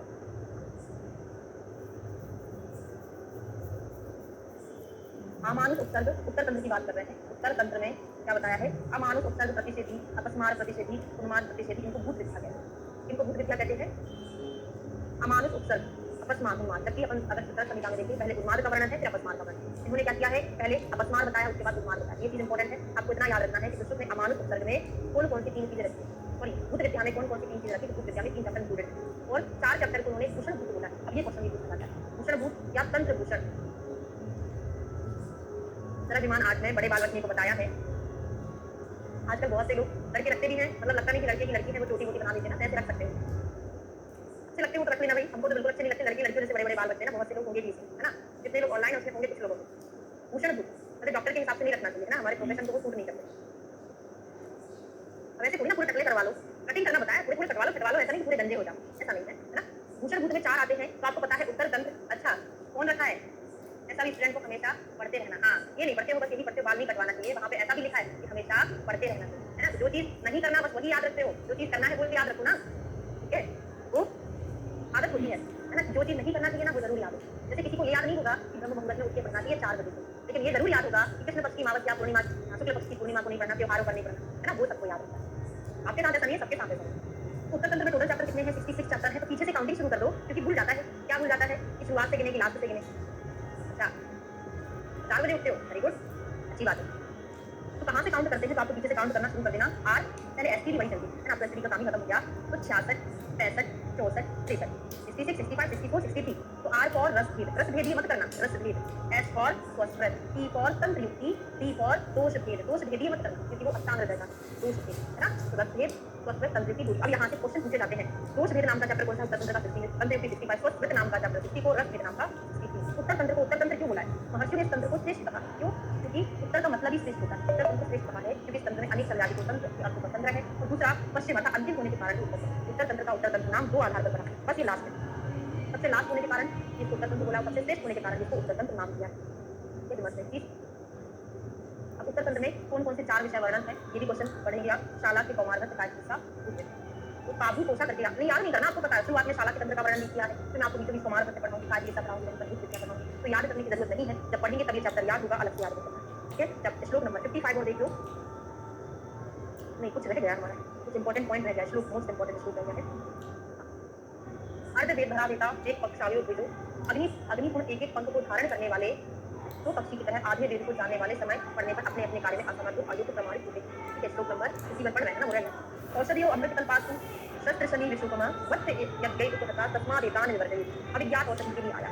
अभिज्ञात औषधि मतलब आपने ऐसी औषधि किसी पेशेंट को दी जिसके बारे में आपको नॉलेज नहीं है, तो औषधि क्या कर सकती है, तो अमृत के समान प्रभाव करने वाली औषधियां मूर्ख व्यक्तियों के द्वारा दी जाने पर शस्त्र वज्र और विष के समान नुकसान करती है, इसीलिए इनका परित्याग करना चाहिए। अमृत के समान प्रभाव करती है ऐसी औषधियां, ठीक है, लेकिन आपको नहीं पता कि वो औषधि कौन सी, आपने कोई बीमारी पर देखी कोई औषधि तो किस प्रकार से काम करती है। शस्त्र शनि मतलब होता है विद्युत पात, है ना, और विष के समान अभिज्ञात औषधि के लिए आया हुआ है, ठीक है। चरण जी ने क्या बोला है अभिज्ञात औषधि के लिए,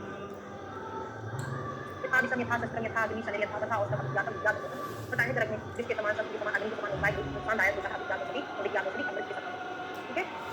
ये हमारा अब होता है चैप्टर शासन ज्योति प्रकाश नाम का, ये आप तरह से निकाल सूत्र बताया 9 में बताया, ठीक, ओके। वो चैप्टर तो मेरे 5 मिनट का है, करने क्या, मैंने टॉपिक में 1 to 4 डाला था, है ना, बस 5 मिनट का, अभी लेक्चर करना, ये चीज शुरू करना, यहाँ से कुछ है ही नहीं, चैप्टर 1 पूछना, ठीक है। मुझे लगा कि मैं पूरा कंप्लीट करा दूँ, पर भाषण ही अच्छा है, तो पहला वेदोत्पत्ति, दूसरा विषय अध्ययन संपदानी हमने अध्ययन किया और उसके बाद क्या कर दिया, प्रभाषण दे दिया, है ना। अध्ययन करना चाहिए। आज बड़े श्लोक रह रहे, शौच स्नान आदि से पवित्र, गुरु भक्त दक्ष तंद्रा निद्रा से रहित होकर जो छात्र स्त्री से पसंद करता है वह शास्त्र में पारंगत होता है। इतना इंपॉर्टेंट नहीं है, आपका मैथ बंद हो जाएगा, बस 5 मिनट और वेट कर लीजिए। एक ही श्लोक पढ़ना है, 4 नंबर के चैप्टर से इंपॉर्टेंट नहीं है, एक पेज का है। देखो बातें करी मैंने, तो चैप्टर ही खत्म है। संपूर्ण पढ़े हुए शास्त्र को फिर से उपपत्त रूप में अर्थ ना जाना चाहे तो वह गंधर्व के ऊपर लगे हुए चंदन के भार की भांति परिश्रम द्वारा होता है। खरस से चंदन भार केवल परिश्रम करा, ये वाला श्लोक पढ़ना है, पूछा जाता है। यथा खरस चंदन भार वाही भारत से रेता नाकु चंदनस्य एवं ही शास्त्रान बहु चार के सुना खरबत बदल। क्या बोला है कि जिस प्रकार खर मतलब गधा, उसके ऊपर चंदन का बहुत सारा बोझा रखा हुआ है, लेकिन उसको ये नहीं पता कि प्रभाव करती है ऐसी औषधियां, ठीक है। लेकिन आपको नहीं पता कि वो औषधि कोई आपने कोई सी बीमारी पर दे दी, कोई औषधि तो किस प्रकार से काम करती है। शस्त्र शनि मतलब होता है विद्युत पात, है ना, विष के समान है, अभिज्ञात औषधि के लिए आया हुआ है, ठीक है। चरक जी ने क्या बोला है अभिज्ञात औषधि के लिए, यथा विषम यथा सत्रम यथा अग्नि शनि यथा तथा औषधम अभिज्ञातम विज्ञात होता है। बताया चरक ने विष के समान, शस्त्र के समान, अग्नि के समान नुकसानदायक होता है अभिज्ञात औषधि, अभिज्ञात औषधि अमृत के समान, ठीक है। ये हमारा अभी होता है चैप्टर शास्त्रम ज्योति प्रकाशनाथ, ये आपने चरक से निकाल के सूत्र रखा है 9 में पढ़ा था, ठीक।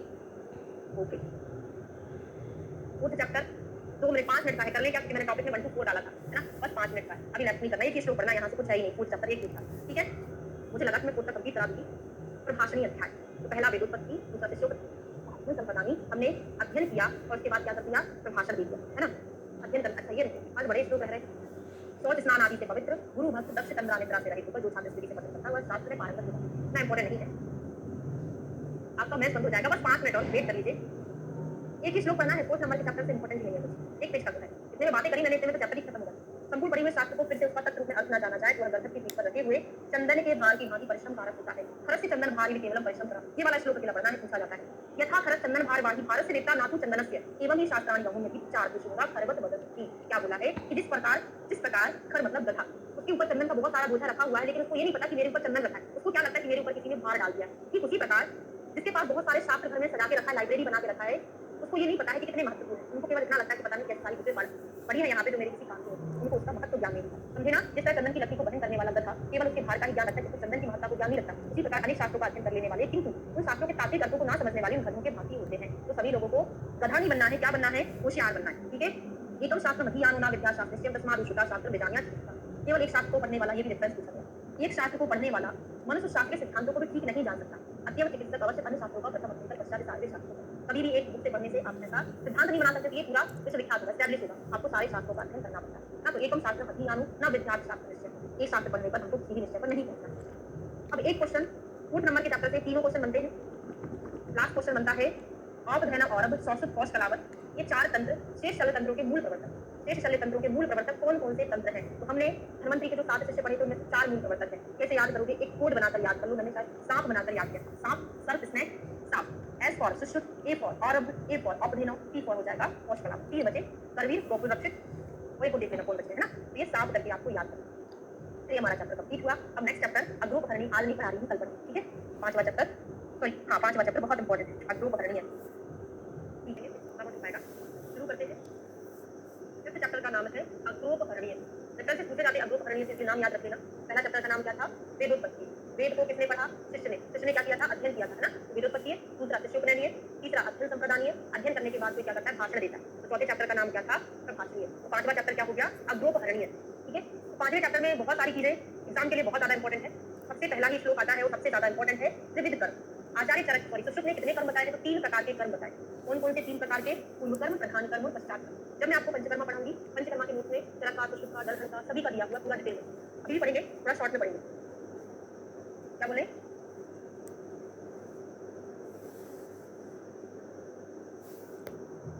वो समझ में क्वाचर चरक के अनुसार अगर क्वेश्चन पूछा जाता है तो कर्म 3 प्रकार के भी होते हैं, 5 प्रकार के भी, ठीक है। 3 भी होता है, 5 भी होता है। फिर आप बोलोगे अगर इसमें से हमको फर्स्ट प्रायोरिटी देना हो, 3 को देंगे कि 5 को देंगे? तो हम फर्स्ट प्रायोरिटी 5 को देंगे, लेकिन चरक जी के आंसर तो 3 ही है। कल की क्लास कैसे देखनी है? आ गई है। अब आप सोशल संहिता पर ही जाना, बैच पर जाना, पहले सोशल संहिता के बैच पर जाएंगे, वहां पे ओवरव्यू लाइव। अब ये 3 कौन से होते हैं? लंघन, लंघन पाचन, नहीं सॉरी ये नहीं होता। 3 मध्यम उत्तम कर्म होता है। कौन सा? 3 मध्यम उत्तमम, फिर उसको डिवाइड किया है लंघन, लंघन पाचन, 2 साल है ना। तो 3 प्रकार के क्या बोल रहे हैं? आज तक आपने कभी मेरा, मैं आपका नाम सही से पढ़ ही नहीं पाती, इसलिए मैं आपका नाम नहीं ले पाती हूँ। मध्यम और उत्तम, ठीक है। हीनम, मध्यम, उत्तम, ठीक। 5 प्रकार के कौन सा है? 5 प्रकार का जो कर्म है पंचकर्मा है, ठीक है। चित्रांश नाम है आपका।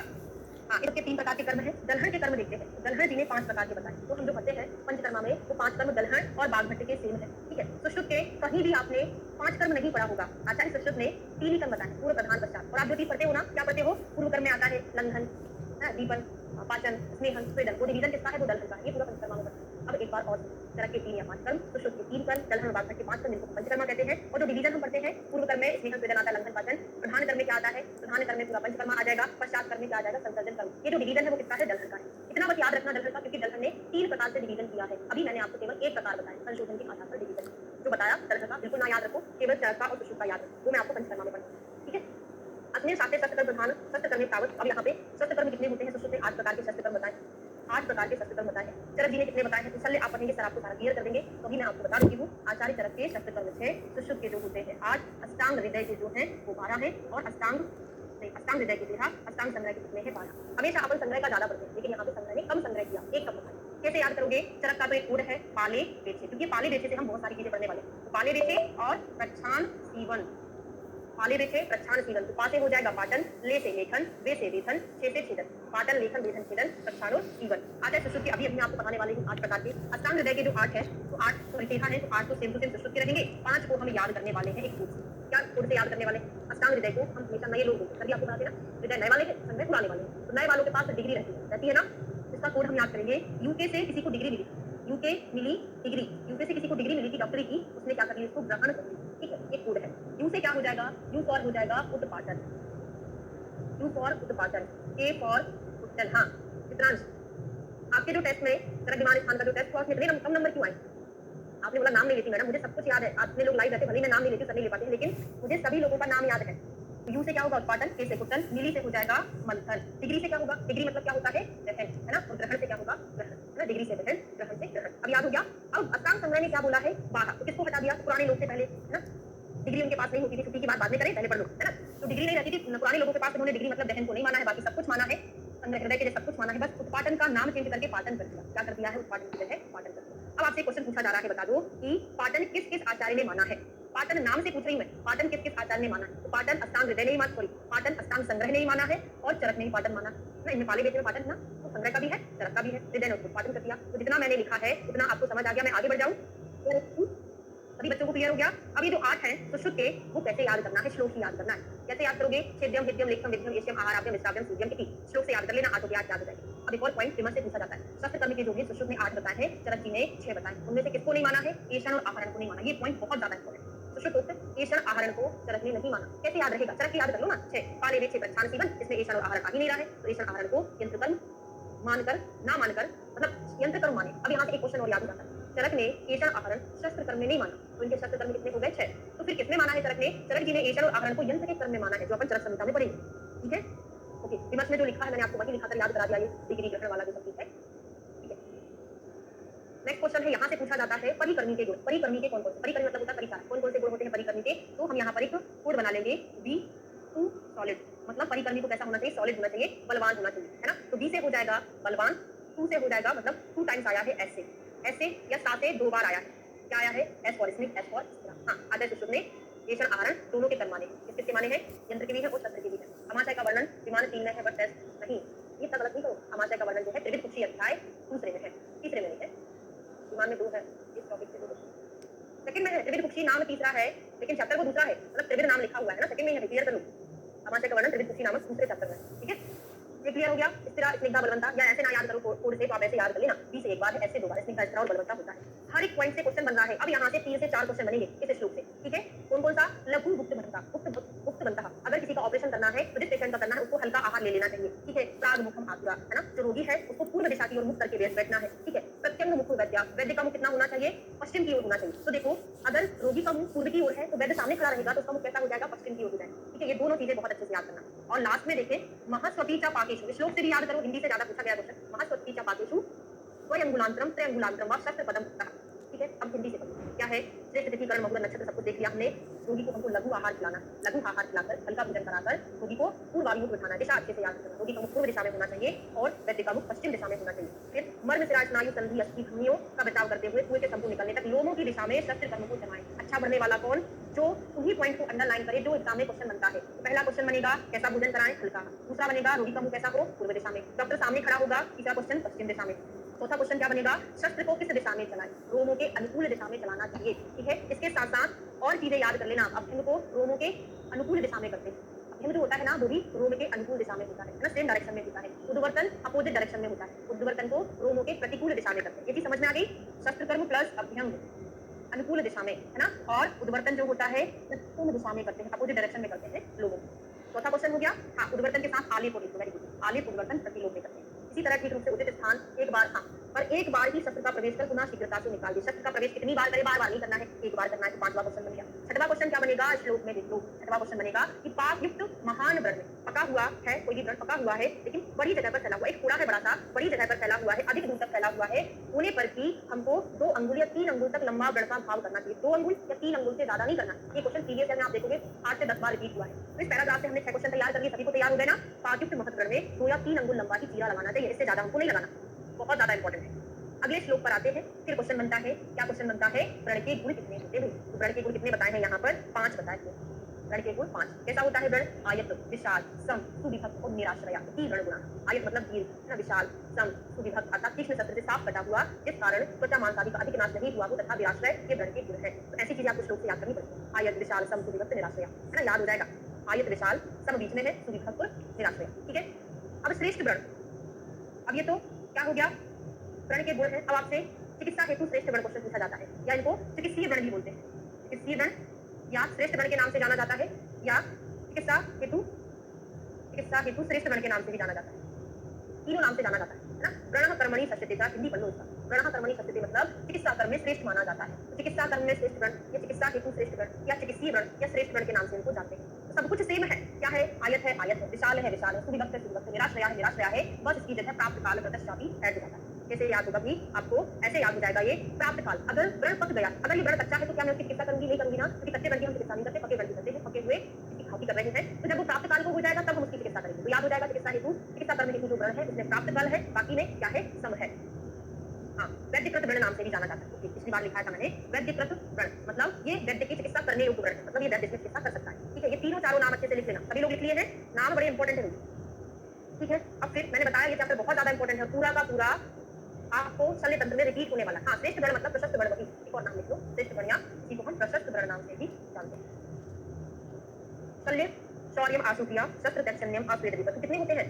शल्य चिकित्सक के गुण कितने होते हैं? तो शौर्य, आशुक्रिया, शस्त्र की तीक्ष्णता, आस्वेद, आवेपथु और आसम्मोह, वेरी गुड, 6 होते हैं। तो देखो जो शल्य चिकित्सा करता है वो कैसा होना चाहिए, शौर्य होना चाहिए, मतलब उत्साही होना चाहिए, उसको डर नहीं होना चाहिए। आशुक्रिया, जल्दी से शीघ्रता पूर्वक चिकित्सा करने वाला है। कहीं पेट काट के रखा है, 4 दिन व्यतीत हो गए हैं, कोई ऑपरेशन नहीं कर पाया है, तो उसको जल्दी से चिकित्सा करने वाला होना चाहिए। शौर्यम, आशुक्रिया, शस्त्र की तीक्ष्णता, है ना, उसके पास जो शस्त्र है, शस्त्र की धार का उचित तीक्ष्ण होना, ये भी शल्य चिकित्सक के गुण के अंदर आ रहा है। उसके पास जो शस्त्र है वो भी तीक्ष्ण होना चाहिए। तो क्या क्या है, शौर्यम, आशुक्रिया, शस्त्र, तैक्षण्यम, आस्वेद, आवेपथु। साथ में याद कर लो, पसीना ना आए, स्वेद वेपथु नहीं है, स्वेद मतलब पसीना आना, वेपथु मतलब कंपन होना, ये गुण में थोड़ी ना होगा, ये तो दोष में चला जाएगा ना। तो आस्वेद, स्वेद ना आए, पसीना नहीं आना चाहिए, आवेपथु कंपन नहीं होना चाहिए, असम्मोह, असम्मोह मतलब क्या होता है, उसको थोड़ा सा चक्कर टाइप का आना, है ना, मतलब रक्त आदि को देखकर मूर्छित होना मोह कहलाता है, लेकिन इसके अंदर ऐसा मोह नहीं होना चाहिए। तो असम्मोह ये वैद्य के शस्त्र कर्म वाले वैद्य के शल्य चिकित्सक के गुण। एक बार मेरे साथ रिपीट करो, शौर्यम, आशुक्रिया, शस्त्र, तैक्षण्यम, आ वाले 3 चीजें साथ में याद कर लो, आस्वेद, आवेपथु, असम्मोह, आ वाले साथ में याद करें मिला। ठीक है, अब यहाँ पे सब कथनात्मक क्वेश्चन में क्वेश्चन आएगा, जैसे आएगा रीजनिंग क्वेश्चन में आएगा कि हमको सीधा, है ना, सिलाई कहाँ से लगाना चाहिए, वो शायद घर नहीं होगा, वो कहीं और होगा, कहीं और से चैप्टर में है ना, व्रण वर्णन या सीवन वाले चैप्टर में, यहाँ पे नहीं।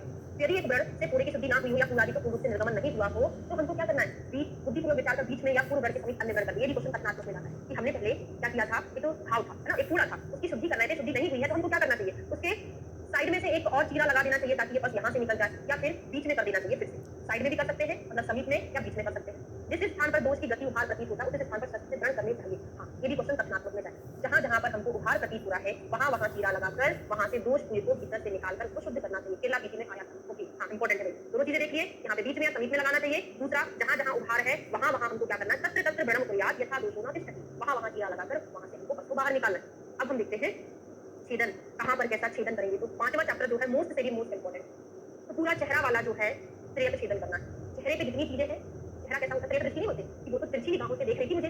त्रियक तिरछी निगाहें मतलब क्या है, त्रियक छेदन निगाहें कहाँ आती हमारी, चेहरे पर आती। जितने भी चेहरे वाले हैं सभी में त्रियक करना है, और सिर्फ 3 चीजों में भी त्रियक करना है, तो चेहरे में नहीं आती। क्या है, क्षत्रिय की छा वाली 3 चीजें कौन कौन सी है भाई, एक है कक्षा, एक है कुक्षी और एक है वंक्षण। क्षत्रिय का जो छा होता है इन 3 चीजों में आता है, कक्षा, कुक्षी, वंक्षण, त्रियक छेदन है। बाकी चेहरे में क्या क्या आता है, चेहरे में भ्रू है, गंड है, शंख है, ललाट है, अक्षीप है ना, अक्षीप आंखों के पलक, अक्षिपुट ओष्ठ है, दंत है, दंत वेष्ट है। बाकी छत्री वाला छा, कक्षा, कुक्षी, वंक्षण, इसमें त्रियक छेदन करना है। त्रियक छेदन सभी को कंप्लीट हो गया। शल्य तंत्र पढ़ने में आपको बहुत मजा आने वाला है। ये सारा चीज आपका इधर ही कवर हो गया, क्योंकि शल्य अलग से निकल के थोड़ी ना आया, तो संहिता से बना है, तो एक सब्जेक्ट तो आपका वैसे ही कंप्लीट होने वाला है। हाथ पैर में कैसा करना है, चंद्रमंडल के समान पानी पाद में करना है। उसको मेहंदी लगाना नहीं आती ना, वो हाथ में क्या कर लेता है, गोल गोल बना लेता है। गोल गोल मतलब क्या है, चंद्रमंडल के समान। हाथ में भी गोल गोल बनाएगा, पैर में भी गोल गोल बनाएगा। पानी पाद में चंद्रमंडल। और अर्धचंद्र कहाँ करते हैं, उदाउर नेत्र में। अधो मार्ग के पाठ दोनों ही, मूत्र का परिवर्तन होता है, इससे मल का परिवर्तन होता है, तो दोनों नाम याद हो जाएंगे आराम से। अर्धचंद्र, उदाउर नेत्र में करते हैं। बाकी की सभी जगह सम करते हैं। तो हमने क्या कर लिया, हाँ, तिरछा याद कर लिया, हाथ पैर में गोल गोल याद कर लिया, अधो मार्ग मल मूत्र का परिवर्तन जहां होता है वहां अर्धचंद्र का होता है, बाकी सब जगह कैसा होता है, सम होता है। याद हो गया, ठीक है। अन्यथा तो सिरा स्नायु छेदन अति मात्रा, अब ये क्वेश्चन भी एग्जाम में पूछा गया है, अगर आप इस विधि के अनुसार छेदन नहीं करते हैं तो क्या हो जाता है, तो सिरा स्नायु का छेदन हो जाता है, जिससे क्या हो सकता है, बहुत भयंकर वेदना हो सकती है। और क्या हो सकता है, चिराग व्रण संरोग, जो व्रण बना है वो बहुत देरी से भरेगा, ठीक है, मांस कंद का प्रादुर्भाव हो जाएगा। क्वेश्चन ये पूछा जा सकता है कि उपरोक्त जो श्लोक है किसके संदर्भ में आया है, असम्यक छेदन से, सही से छेदन नहीं किया है तो ये रोग हो सकते हैं। अभी मुझे कोई बता सकता है, मैंने अभी पढ़ाया नहीं है, बता दो तो बहुत अच्छी बात है, ना बताओ तो ज्यादा बुरी बात नहीं है। चिराग व्रणो रोहति, चिराग व्रणो रोहति कहाँ पढ़ेंगे, बता दो, नहीं क्वेश्चन में तो नहीं पढ़ते हैं। वेरी गुड, कहाँ पढ़ते हो, स्नायु विद्ध में पढ़ते हो। हाँ, स्नायु विद्ध का लक्षण है, जहां तक मैं याद कर पा रही हूँ। चरक परितोष पुत्र स्थान 25 का है ना रेफरेंस, 25 ही है। चिराग व्रणो रोहति स्नायु विद्ध का लक्षण है, ठीक है। पंडित चिराग व्रण संरोग यहाँ पर भी है। अब अभुक्त भक्त शस्त्र कर्म कहाँ कहाँ करते हो, मोस्ट इंपोर्टेंट, ये पीडीएफ में 10-15 से 20 बार क्वेश्चन आया हुआ है। कहाँ कहाँ हमको बगैर खाना खिलाए ऑपरेशन करना चाहिए, तो मुर्गर को उधर रोग, अश्मरी भगंदर मुख रोग, अभुक्त भक्त कर्म करना चाहिए। तो एक कोड बना लो, क्या कोड बना लो, उसका मामा भागा, उसका MA और भागा, ठीक है। जब मैं आपको अग्निकर्म पढ़ाऊंगी तो कोड पूछूंगी, क्योंकि अग्निकर्म में भी हम सेम चीज पढ़ने वाले हैं। 2 लोगों के नाम नहीं आएंगे वहां पे, है ना। तो उसे क्या हो जाएगा भाई, उसे होगा उदर रोग, एक M से होगा मूढ़ गर्भ, एक M से हो जाएगा मुख रोग, A से हो जाएगा अर्श, A से हो जाएगा अश्मरी। तो सर्जरी की फेमस डिसीज के नाम क्या है, अर्श भगंदर अश्मरी। तो तीनों के नाम द्वारा अर्श भगंदर और अश्मरी, भागा से क्या होता है भगंदर। सर्जरी की फेमस डिसीज अर्श भगंदर अश्मरी, बाकी तो आपको याद रहेगा मूढ़ गर्भ, मां से मुख रोग, अर्श भगंदर और अश्मरी, ठीक है। हाँ, वहां पे मां भागा आएगा, कहाँ पे, अग्निकर्म में पढ़ेंगे, ठीक है, मां भागा, ठीक है भाई। अब इसके बाद हमको क्या करना है, ये भी पूरा टॉपिक बड़ा इंपॉर्टेंट है, अंडरलाइन कर लो अभी से इतना वाला, बाकी सब हिंदी से पढ़ेंगे। तदनंतर व्रण से शस्त्र को हमने निकाला, जो हम कटिंग करते थे, छेदन विदन करते थे, उसमें से हमने शस्त्र को निकाल लिया। अब क्या करना है, रोगी को शीतल जल से मुख पर थोड़ा सिंचन करना है ना, आश्वासन देना है, शांति दिलाना है, होश में लाना है। फिर चारों बाहर अंदर से अंगुलियों द्वारा हमने व्रण को धीरे धीरे दबाया, पहले हमने चीरा लगा दिया, फिर व्रण को धीरे धीरे दबा दिया, ताकि बस जो है पूरा बाहर निकल आए। अब क्या करेंगे, अब उसको धुलना पड़ेगा ना, तो किसके द्वारा साफ किया जाता है, कषाय से। कषाय से व्रण का प्रक्षालन करना चाहिए। कोई भी पंचशीली वृक्ष के क्वाथ आप बना लो, कोई भी क्वाथ बना लो, कोई भी कषाय जो उसको साफ कर सके। उसके पश्चात क्या करना है, सफाई कर ली, पहला क्वेश्चन। पश्चात उसके क्या करना है, दूसरा क्वेश्चन, शुद्ध वस्त्र से व्रण के भीतर का शेष कषाय जल को पोंछकर। तीसरा क्वेश्चन ये पूछा जाता है, उसमें क्या क्या यूज करना है हमको, तिलकल, शहद उड़कर। तो आप देखना सुश्रुत संहिता में मधु घृत एक दूसरे का साथ नहीं थे, हमेशा साथ में रखे। तो मधु घृत को लगाना है, साथ में किसको यूज करना है, तिलकल को। यही क्वेश्चन एग्जाम में पूछा है, क्या तिलकल मधु सर्कल को लगाना है, तथा ना तीसरे ना वृक्ष व्रण स्थान में रखकर शब्दों कल्प से ढककर उस पर मोटी कवलिका। अब क्या रखना है, वो हमने वहां पे भर दिया। उसके बाद मोटी कवलिका, वो गॉज पीस वगैरह बन देते हैं ना, गति या रुई रख दो, उसके बाद वहां पे पट्ट बांध दो। पश्चात वेदना हर ना भूमि ऊपर वगैरह उसमें वो देना चाहिए। इतना याद हो गया भाई, व्रण की सफाई कैसे करना है। अब उसमें धूपन क्या क्या देना है, किन किन चीजों का धूपन करना है, 2-4 नाम याद करो, रखने की जरूरत नहीं है। जिनसे सुगंध आती है ना वो धूपन द्रव्य है, जैसे गुल, अगर, राग, बचा, श्वेत सरसों, निकेतन, नाम याद कर लो, लवड़ और नील के पत्ते, एंटीबैक्टीरियल होता है नीम तो वैसे भी, है ना। इनके पत्ते, इनको घृत में मिलाकर हमको धूपन देना है, और बचे को घृत से रोगी के हृदय आदि बने स्थानों पर हल्के हाथ से इनको मालिश करना है। ये हो गया, ठीक है। आगे बढ़ते हैं, अगले श्लोक पर आ जाइए, 35 नंबर। समझ में तो आ रहा है चैप्टर की नहीं, लेंदी तो नहीं लग रहा, इंटरेस्टिंग लग रही कि नहीं, सुश्रुत संहिता की थेरेपी सबको अच्छी लगती है, बताएं जरा, याद हो रहा है। ये उद्देश्य क्या है, क्लास में आपको 80, 85, 90% याद हो जाना चाहिए ना, उतनी ही कोशिश रहती है हमारी कि आपको 85, 90% क्लास में याद हो जाए, बाकी 10% आप बाद में याद कर लो ना, कोशिश पूरी करिए। अच्छा, हाँ, मुझे भी सबसे बहुत अच्छी लगती है, सर भी अच्छी लगती है, ऐसा नहीं, लेकिन कंपैरिजन अगर करें, अच्छा हाँ, अच्छी लगती है, तरफ से अच्छी लगती है। और यहाँ पे जो पंचकर्मा भी आप लोग बहुत सरल तरीके से लिखा हुआ है, ठीक है। 35 बुराई मत करो, तरक भी बहुत श्रेष्ठ है ना, ऐसा बुराई नहीं करो, तरक भी अच्छी है, सब भी अच्छी, किसी की बुराई नहीं करना, नहीं तो कोई बुरा मान जाएगा, पता चले तरक याद ना हो, इसकी बुराई नहीं करना, ठीक है। चलिए, तब तक तृतीय अग्निर्मुच्चेन वदनीयात वस्त्रपट्टे ना चेनम प्रमाणो अपरे विमुक्षये। अब ये बड़ा इंपॉर्टेंट है, आचार्य उपदेश देने के बाद तीसरे दिन रण की पट्टी कब खोले, तीसरे दिन धनबंधन की पट्टी खोलकर पूर्वानुसार ही कटाय से होकर पट्टे से बंधन कर देना चाहिए। शीघ्रता की यथाशक्ति रखकर दूसरे दिन रण की पट्टी नहीं खोलना। ये हमसे नॉर्मली बात कर रहे हैं। क्या नॉर्मली बात कर रहे हैं कि आपको रण की पट्टी कब खोलना चाहिए? तीसरे दिन। लेकिन जब ऋतुओं की बात करता है कि किस ऋतु में कितने दिन पर खोलना चाहिए, वो क्वेश्चन अलग से बनता है। ठीक है, अब दूसरे दिन रण की पट्टी खोलने से उसमें गांठें पड़कर देरी से रोहन होता और वेदनाएं अधिक होती है। ये जो क्वेश्चन है कथनात्मक में जाते हैं कि तीसरे दिन रण की पट्टी खोलना है। अन्यथा क्या हो सकता है? दूसरे दिन अगर हम खोल दें तो क्या हो सकता है?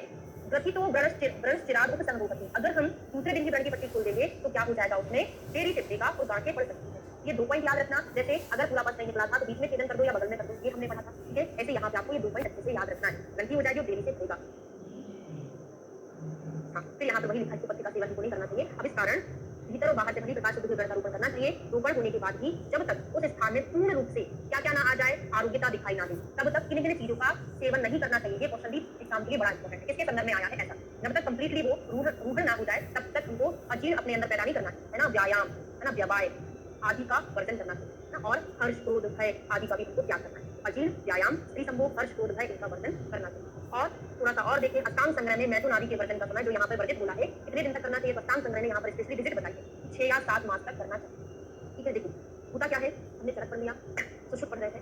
सुश्रुत अगर आपको इतनी लग रही है कि शल्यक पढ़ लिए तो आपका सुश्रुत एक बार रिवीजन होगा, तो आप अगर सुश्रुत पर अभी बहुत अच्छे से कमांड कर लिया, फिर क्या होता है? अगर हमको एक चीज बहुत अच्छे से याद हो रही है, उस पर हम उतना टाइम ना दें, मतलब जितना हमको याद हो गया पूरा हमने अच्छे से कर लिया। जिसमें आपको कठिनाई लगती है ना, फिर आप उस पर ज्यादा ध्यान देना शुरू करें। उससे क्या होगा? आपको चरक इजी लगने लगेगी। फिर एग्जामिनर क्या है, नए पैटर्न पर अष्टांग हृदय से ज्यादा क्वेश्चन आने लग गए, तो पहले अपन चरक पर ध्यान देते थे, सुश्रुत से आने लगे क्वेश्चन, अष्टांग हृदय से काफी क्वेश्चन आने लगे थे।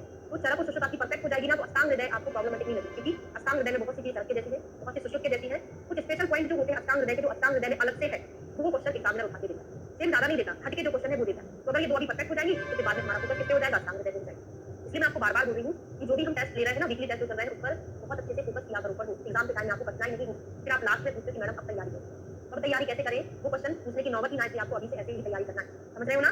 हाँ, चलो अब यहाँ से तो मुझे लगता है इस चैप्टर का तो एक भी श्लोक नहीं छूटा है जहाँ से क्वेश्चन ना पूछे जाए, सभी से पूछे जाते हैं। हेमंत शिशिर बसंत में हमको तीसरे दिन रण की पट्टी निकालना चाहिए, बाकी दूसरे दिन ग्रीष्म वर्षा शरद में निकालना चाहिए।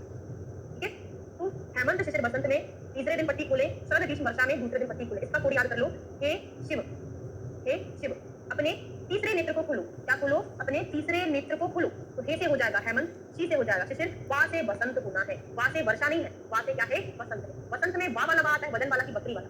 तो क्या है ना, थोड़ा ठंडी एरिया से तो हमको ना ये वाव बाता ज्यादा डिफरेंस समझ में नहीं आता भाई, है ना? मजाक नहीं उड़ाना, अभी है हमारे साथ ऐसी प्रॉब्लम है। तो मुझे ऐसा लगता है बसंत में ना बकरी वाला आता है ना, और वर्षा में ये वाला आता है, वजन वाला आता है। बसंत में बकरी वाला आता है ना, ठीक है, जैसा भी आता हो। तो शिव में जो है वा वाला है, लेकिन यहाँ पे आप बकरी वाला वाता लेने से बसंत हो जाएगा यार। ठीक है, हाँ, हेमंत शिशिर बसंत, यहाँ से वर्षा नहीं करना, गलत हो जाएगा। बाकी की बचे हुए 3 ऋतुओं में दूसरे दिन रण की पट्टी खोलना। अगर मैं आपसे इंग्लिश में बात करूँ, क्या इंग्लिश में बात करूँ? तीसरे दिन का मतलब क्या? आयुर्वेदा में जो तीसरा दिन है, 1 2 3, आज जो करा पहला दिन हो गया, कल छोड़ दिया दूसरा दिन, परसों करा तीसरा दिन हो गया। तो आयुर्वेदा में ये तीसरा दिन कहलाता है। अगर हम इसको इंग्लिश में बात करें तो ये अल्टरनेट डे कहलाएगा। क्या कहलाएगा? अल्टरनेट कहलाएगा। कैसे? आज किया, कल ना किया, परसों किया, तो अल्टरनेट हो गया ना। ये अल्टरनेट, ये अल्टरनेट या इसको आयुर्वेदा में तीसरा दिन बोलते हैं। ये चीज क्लियर हो गया। अब शरद ग्रीष्म वर्षा में दूसरे दिन मतलब आज किया पट्टी, कल भी कर दिया पट्टी, तो ये क्या हो गया? इसको हम इंग्लिश में बात करें, इसको हम क्या बोलते हैं? मॉडर्न का नहीं पता है ना, वहां पे तो हर डॉक्टर अपने अपने हिसाब से करते हैं, वहां पे स्पष्ट नहीं लिखा है ड्रेसिंग के लिए, है ना? ये डेली का हो गया, ये अल्टरनेट डे, ये डेली। इतना समझ आ गया भाई? अब एक और चीज समझ लो, पता नहीं आएगा कि नहीं आएगा। तो तीसरा दिन या इसी को हम अल्टरनेट डे बोल सकते हैं, इसी को हम 2 दिन बाद भी बोल सकते हैं। 2 दिन बाद, कैसे 2 दिन बाद बोल सकते हैं? आज का एक दिन, कल का दूसरा दिन, तो 2 दिन के बाद मतलब तीसरे दिन। ये समझ आ गया कि नहीं? 2 दिन के बाद मतलब तीसरा दिन। ये कभी कभी पूछा जाता है, अक्सर नहीं पूछा जाता। तो याद ना हो तो ठीक है, क्योंकि एक पेपर में पूछा था, मैंने भी दिया था, ऑप्शन में कुछ था ही नहीं। 3 दिन बाद दिया था, हेमंत शिशिर बसंत में 3 दिन बाद आंसर माना था, तीसरा दिन करके नहीं माना। तो ये याद ना करो तो चलेगा। यहाँ पे क्या डेली मतलब 1 दिन बाद, 1 दिन बाद क्या डेली, तो इसको याद मत रखो, क्योंकि पेपर में उन्होंने सेम पूछ लिया था। तीसरा दिन ना बोल के 3 दिन बाद पूछा था, उसमें ऑप्शन 2 दिन बाद भी था, लेकिन उन्होंने आंसर 3 दिन बाद माना था, श्लोक से माना था। तो आप श्लोक पर फोकस करें कि 2 दिन बाद, 1 दिन बाद ना याद। ठीक है, बात समझ रहे हो? इसको याद नहीं करूंगा, श्लोक से ही याद रखो, उन्होंने श्लोक से आंसर माना था। ठीक है, अब श्लोक लास्ट के दोनों श्लोक बहुत ज्यादा इंपॉर्टेंट है। रेफरेंस पूछा जाता है किस चैप्टर का? यहाँ से तो अंदर से क्वेश्चन बनता है, यहाँ से श्लोक का रेफरेंस पूछा जाता है, चैप्टर नंबर 5 का है। अति पापीषु रोगेषु नैचे दुविधम एवं कुशक प्रदीप तागार वत शीघ्रम तत् कुर्यात् प्रतीक्रियाम्। उन्होंने बोला अति पापीषु मतलब कोई अत्यायिक कंडीशन है, तो आपको इन रण की पट्टी खोलने लगाने के नियम का पालन नहीं करना है। अति पापीषु रोगेषु नैज विधि एवं कुशक, इस विधि का पालन नहीं करना है, क्योंकि जिस प्रकार प्रदीप तागार, किसी घर में कहीं पर आग लगी है और आग बुझाने के लिए आप जो शीघ्रता करते हैं, वैसे ही आपको यहाँ पर करनी चाहिए। तो गण में पाक द्वारा, बत्ती में रक्तस्राव द्वारा हानि या प्राणघात की संभावना होने पर पट्ट मोक्षण के उक्त नियमों का ध्यान ना देते हुए जलते हुए मकान के प्रतिकार की तरह जिस किसी उपाय से लाभ पहुंचे, आपको वैसी प्रतिक्रिया करना है। या वेदना सत्य निपात जाता, यहाँ से क्वेश्चन बनता है। अभी चैप्टर कंप्लीट हो रहा है, आज के रात ही आपको सुश्रुत की जो कौन सी बुक है, चंद्रिका, सुश्रुत चंद्रिका, उसमें से ये क्वेश्चन सॉल्व कर लेना। जिसके पास है, जिसके पास नहीं है ऐप पर ही सारे क्वेश्चन डले हुए हैं एमसीक्यू सुश्रुत संहिता में, उसके आगे आगे सॉल्व कर लेना, क्योंकि यहाँ से आपको ऐसा लगे कि मैडम ने जो पढ़ाया सारे क्वेश्चन बनना है, कॉन्फिडेंस आ जाएगा। ठीक है, तो शस्त्र निपात जन्य वेदना, हमने शस्त्र से छेदन वेदन कर रहे थे, वहां पे जो वेदना हुई उस वेदना की शांति के लिए क्या करना चाहिए? घृतेन सा शांति होता है, सिक्का कोष्णेन यष्टि मधु, उष्ण घृत के साथ यष्टि मधु का चूर्ण मिलाकर वहां पर लगाना। यष्टि मधु का चूर्ण हमने लिया, गुनगुने घृत के साथ मिलाया और वहां पर लगा दिया। इसी शस्त्र की चोट से अथवा शस्त्र की क्रिया के कारण ब्रह्म संधि की जो वेदना जो कि शरीर में दुखित या संतप्त करती हुई मुलाठी के चूर्ण से युक्त किंचित उष्ण घृत के द्वारा सेवन करने से शांति।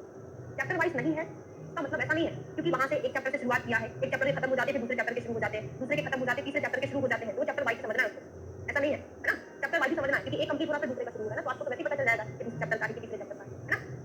ऐसा मिक्स नहीं है कि पहले चैप्टर का दे दिया और एक हमने 40वें चैप्टर का क्वेश्चन उसमें डाल दिया, वो ऐसा ही है, क्रमशः है, एक का खत्म होने के बाद दूसरे का शुरू होता है। ठीक है, चलो अगला चैप्टर शुरू कर देते हैं, ऋतुचर्या।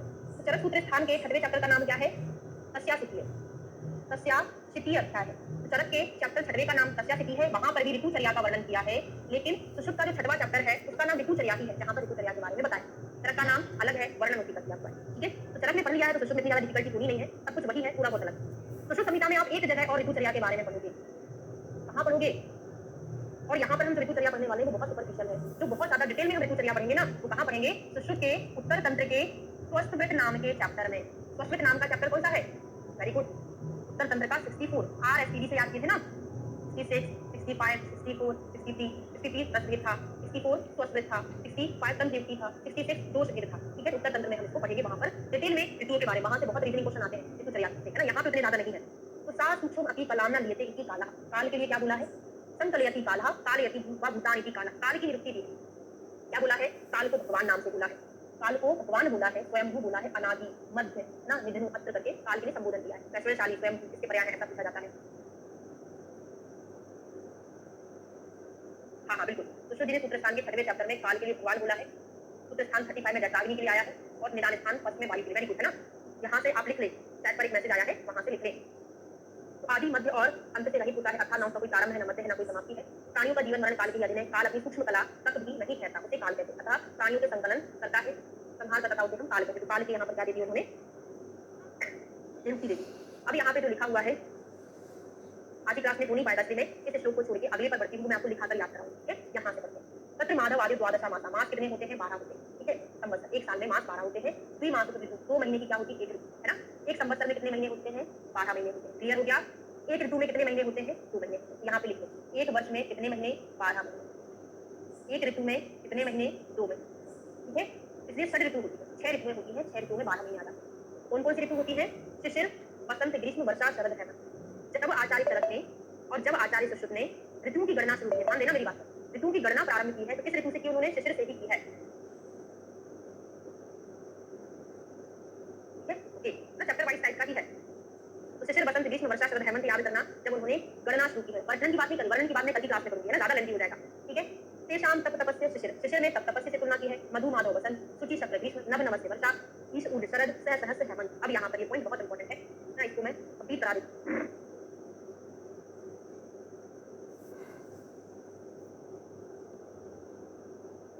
शिशिर, वसंत, ग्रीष्म, वर्षा, शरद, हेमंत। इसका एक कोड याद कर लो, है ना? अच्छा, आपका ये कोड है, हमारा कोड अलग है थोड़ा। तेरा मेरा सच नया, इसे सहू। तेरा मेरा जो सच था सबको पता चल गया, तेरा मेरा सच नया, इसे सहू। तेरा से क्या हो जाएगा? ता से अकेला, शुरू के वर्ड से हमको कोड बनाना है। ता से तप और तपस्य, माँ से मधु और माधव, सा से सह और सहस। ये क्वेश्चन पूछे गए हैं भी, है ना? नया से नभ और नभस्य, ई से ईश और ऊर्ज, सहो से सा से सह और सहस्य। ठीक है, इसको लिख लो, याद करना अच्छे से।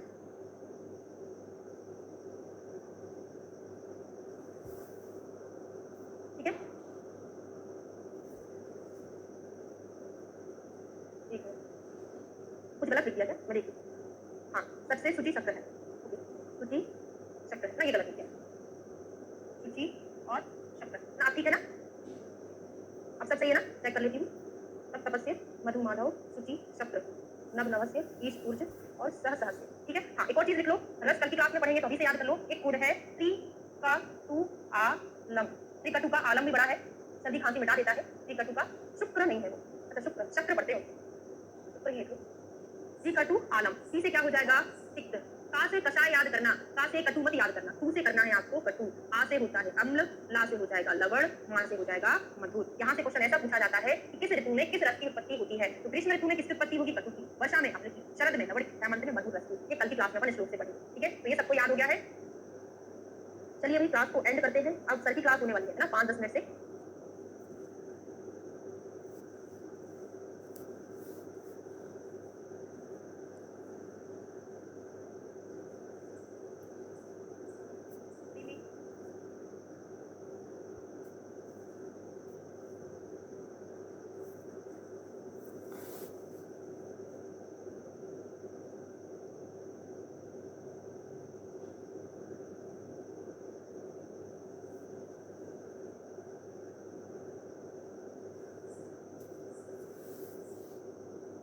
का 6 नंबर का चैप्टर ऋतुचर्या हमने कल शुरू किया था।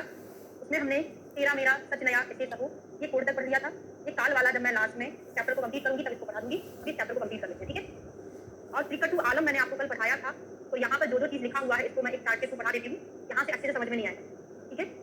तो शिशिर, बसंत, ग्रीष्म, वर्षा, शरद, हेमंत 6 ऋतुएं पढ़ते हैं। इनको 3-3 में डिवाइड कर दिया, 2 भागों में डिवाइड कर दिया। ये 3 ऋतुएं और ये 3 ऋतु। इन ऋतु को हम उत्तरायण की ऋतु बोलते हैं। उत्तरायण को ही हम आग्नेय काल के नाम से भी जानते हैं और इसको दक्षिणायन, इसको विसर्ग काल के नाम से भी जानते हैं। तो याद करने का तरीका ये होता है, कभी भी हम दक्षिण उत्तर नहीं पढ़ते, क्या पढ़ते हैं? उत्तर और दक्षिण, पूर्व पश्चिम, उत्तर दक्षिण, ऐसी दिशाओं का नाम देते हैं। यहाँ पर उत्तर और दक्षिण। फिर आप बोलोगे ये कैसे याद रखें? ये तो क्रम ही है, शिशिर, बसंत, ग्रीष्म, वर्षा, शरद, हेमंत। फिर आग्नेय और विसर्ग। आग्नेय किसी की शुरुआत, किसी वर्णमाला की शुरुआत आते शुरू होती है। पहले आप और आग्नेय लिखना, उसके बाद हम विसर्ग लिखते हैं। कल की क्लास में मैंने आपको रस याद करा दिया था। टी कटु आलम, कोड क्या था? टी कटु आलम। ठीक, तो का से कषाय, तू से कटु, आ से अम्ल, ला से लवण, मा से मधुर, टी कटु आलम। क्लियर हो गया? अब हिंदी पढ़ लो फटाफट। तो शीत उष्ण वर्षा वाली लक्षणों वाली इन ऋतुओं के चंद्र सूर्य के काल के करने के अनुसार दक्षिण और उत्तरायण ऐसे 2 अयन होते हैं। उनमें वर्षा, शरद, हेमंत, इन्होंने कहां से यहाँ से बता दिया। वर्षा, शरद, हेमंत जो है दक्षिणायन की ऋतु कहलाती है, ठीक है? दक्षिणायन की वर्षा भी इन ऋतुओं में भगवान चंद्रमा क्रमशः आप्यायित बलशाली होते हैं। और दक्षिणायन में कौन बलवान होता है? चंद्र बल प्रबल होता है। चंद्र बल प्रबल होता है, इसका मतलब क्या होता है कि इन ऋतुओं में व्यक्ति का बल, प्राणी का बल कैसा होता है? उत्तम होता है, अच्छा बल होता है। देखो बात अलग है किसमें हीन बल है, किसमें मध्यम बल है, किसमें उत्तम बल है, तो हम चरक संहिता में पढ़ के आ चुके हैं, ठीक है? ये रिवीजन चल रहा है। जैसा चरक जी ने बोला वैसा ही सुश्रुत जी भी बोल रहे हैं, बस अपना रिवीजन चल रहा है। तथा अम्ल, लवण, मधुर रस बलवान होते हैं। आलम से याद कर लिया। सर्व प्राणियों का बल भी उत्तरोत्तर बढ़ता रहता है। शिशिर, बसंत, ग्रीष्म के समय को हम उत्तरायण कहते हैं, इसको हम उत्तरायण कहते हैं। इन ऋतुओं में भगवान सूर्य बलवान होते हैं। तो चंद्र बल प्रबल नीचे के ऋतु में था, ऊपर के ऋतु में सूर्य बल प्रबल होता है। उसमें तिक्त, कषाय, कटु रस बलवान होते हैं और उत्तरोत्तर सब प्राणियों का बल क्षीण होता है। तो एक पॉइंट लिख लो, यहाँ पर उत्तरोत्तर प्राणियों का बल कैसा होता है? कम होता जाता है, क्षीण होता जाता है धीरे धीरे। और यहाँ पर प्राणियों का बल कैसा होता है? बढ़ता जाता है। तो आपसे क्वेश्चन ऐसा पूछा जा सकता है कि विसर्ग काल में प्राणियों का बल क्रमशः क्या होता है? विसर्ग काल में बढ़ता है, आग्नेय काल में घटता है, ठीक है? याद हो गया सभी को? अच्छे से समझ आ गया? अब यहाँ पर जो अंडरलाइन है, वायु पालयती प्रजा, ये प्रीवियस ईयर के क्वेश्चन पेपर में श्लोक आया है। क्या? डैश डैश डैश पालयती प्रजा, प्रजा का पालन कौन करता है? वायु करता है। तो शीतांशु क्लेदयुक्त भी दिवस्वान शोषयति ताबू भावी संचय से वायु पालयती प्रजा। क्या होता है कि चंद्रमा पृथ्वी को अपनी शीतल किरणों द्वारा क्लीन रखता है। शीतांशु क्लेदयति उर्वी, जो धरती है चंद्रमा अपनी शीतल किरणों से उसको ठंडा बना देता है या क्लेद कर देता है। उस क्लेद को सुखाएगा कौन? सुबह सूरज निकलेगा, सुखा देगा, रात में फिर क्लेद हो जाएगा, सुबह फिर सूरज सुखा देगा। तो ये सर्कल क्या है? चलता रहता है, चक्र चलता रहता है। तथा चंद्र सूर्य दोनों का आश्रय लेकर वायु प्रजा का पालन करती है। तो चंद्रमा सूर्य दोनों का कौन आश्रय लेती है? वायु। सोम सूर्य अनिलास कथा, एक श्लोक पढ़े हो ना? क्या पढ़े हो? यहाँ पे नहीं होगा, मुझे पूरा याद नहीं आ रहा है। सोम सूर्य अनिलास कथा कौन सा श्लोक है? किसी को पता है? हाँ, नहीं मुझे याद नहीं आ रहा, एक मिनट देख लो, बहुत इंपॉर्टेंट श्लोक है। सूत्र स्थान 21 का है शायद। हाँ, तो सूत्र 21 का है, विसर्गादान विक्षेपे सोम सूर्य अनिलास कथा धारयन्ति जगत देहम कप पित्त अनिलास कथा। क्या है? सोम सूर्य अनिलास कथा। सोम मतलब चंद्रमा, सूर्य मतलब क्या हो जाएगा? सूर्य, और वायु भी वहां पर रहती है ना, तो वायु प्रजा का पालन करती है, ठीक है? इंपॉर्टेंट है भी बहुत। वायु योग वायु होने से चंद्र सूर्य दोनों के कार्य में सहयोग करता है। योग वाहा परम वायु पढ़ोगे आप चरक चिकित्सा स्थान के तीसरे चैप्टर में, जो चिकित्सा के संदर्भ में आया है। वायु कैसी होती है? योग वाही होती है। और वायु के साथ साथ हम और चीजें पढ़ेंगे जो योग वायु होता है, ठीक है? इन दक्षिणायन तथा उत्तरायण दोनों अयनों को मिलाकर क्या होता है? एक वर्ष बनता है। 2 अयन 6 ऋतुओं का होता है, तो क्या बन जाएगा? 1 वर्ष। और 5 वर्ष मिलकर एक युग बनाते हैं। अयन मिलकर 1 वर्ष बनाया, 5 वर्ष मिलकर एक युग बनाते हैं। और बाघभट्ट ने बोला है कि 2 वर्ष मिलकर एक युग बनाते हैं। ये किसका है? ये अष्टांग संग्रह का है, लिख लो। अष्टांग संग्रह ने 2 वर्ष का एक युग, सुश्रुत ने 5 वर्ष का एक युग बताया। निमेष से लेकर युग तक चक्र के समान परिवर्तनशील यह काल किसी के मध्य काल चक्र कहलाता है। अब यहाँ दोषों के संचय प्रकोप प्रशमन निमित्त से कौन कौन सी ऋतुएं होती? अब ये बहुत इंपॉर्टेंट है। शरद को चाहे सुश्रुत हो, दोनों आचार्यों ने सेम बोला है। ऋतुओं का जो डिवीजन होता है, हमने अभी पढ़ा कल की क्लास में, जब ऋतुओं की गणना की है कि ऋतुएं कितनी प्रकार की होती हैं। तो शिशिर, बसंत, ग्रीष्म, वर्षा, शरद, हेमंत, वहां पर शिशिर ऋतु का नाम है, श्रावण का नाम नहीं है। जब आपसे क्वेश्चन पूछा जाए कि दोषों के संचय प्रकोप प्रशमन के आधार पर कौन कौन सी ऋतुएं होती हैं, तो वहां पर शिशिर ऋतु का नाम उल्लेख नहीं होता है। वहां पर इसकी जगह इसका उल्लेख होता है, श्रावण ऋतु का उल्लेख होता है। बात समझ में आई? इसीलिए तो आप पढ़ते हो कि साधारण ऋतुएं कौन सी हैं।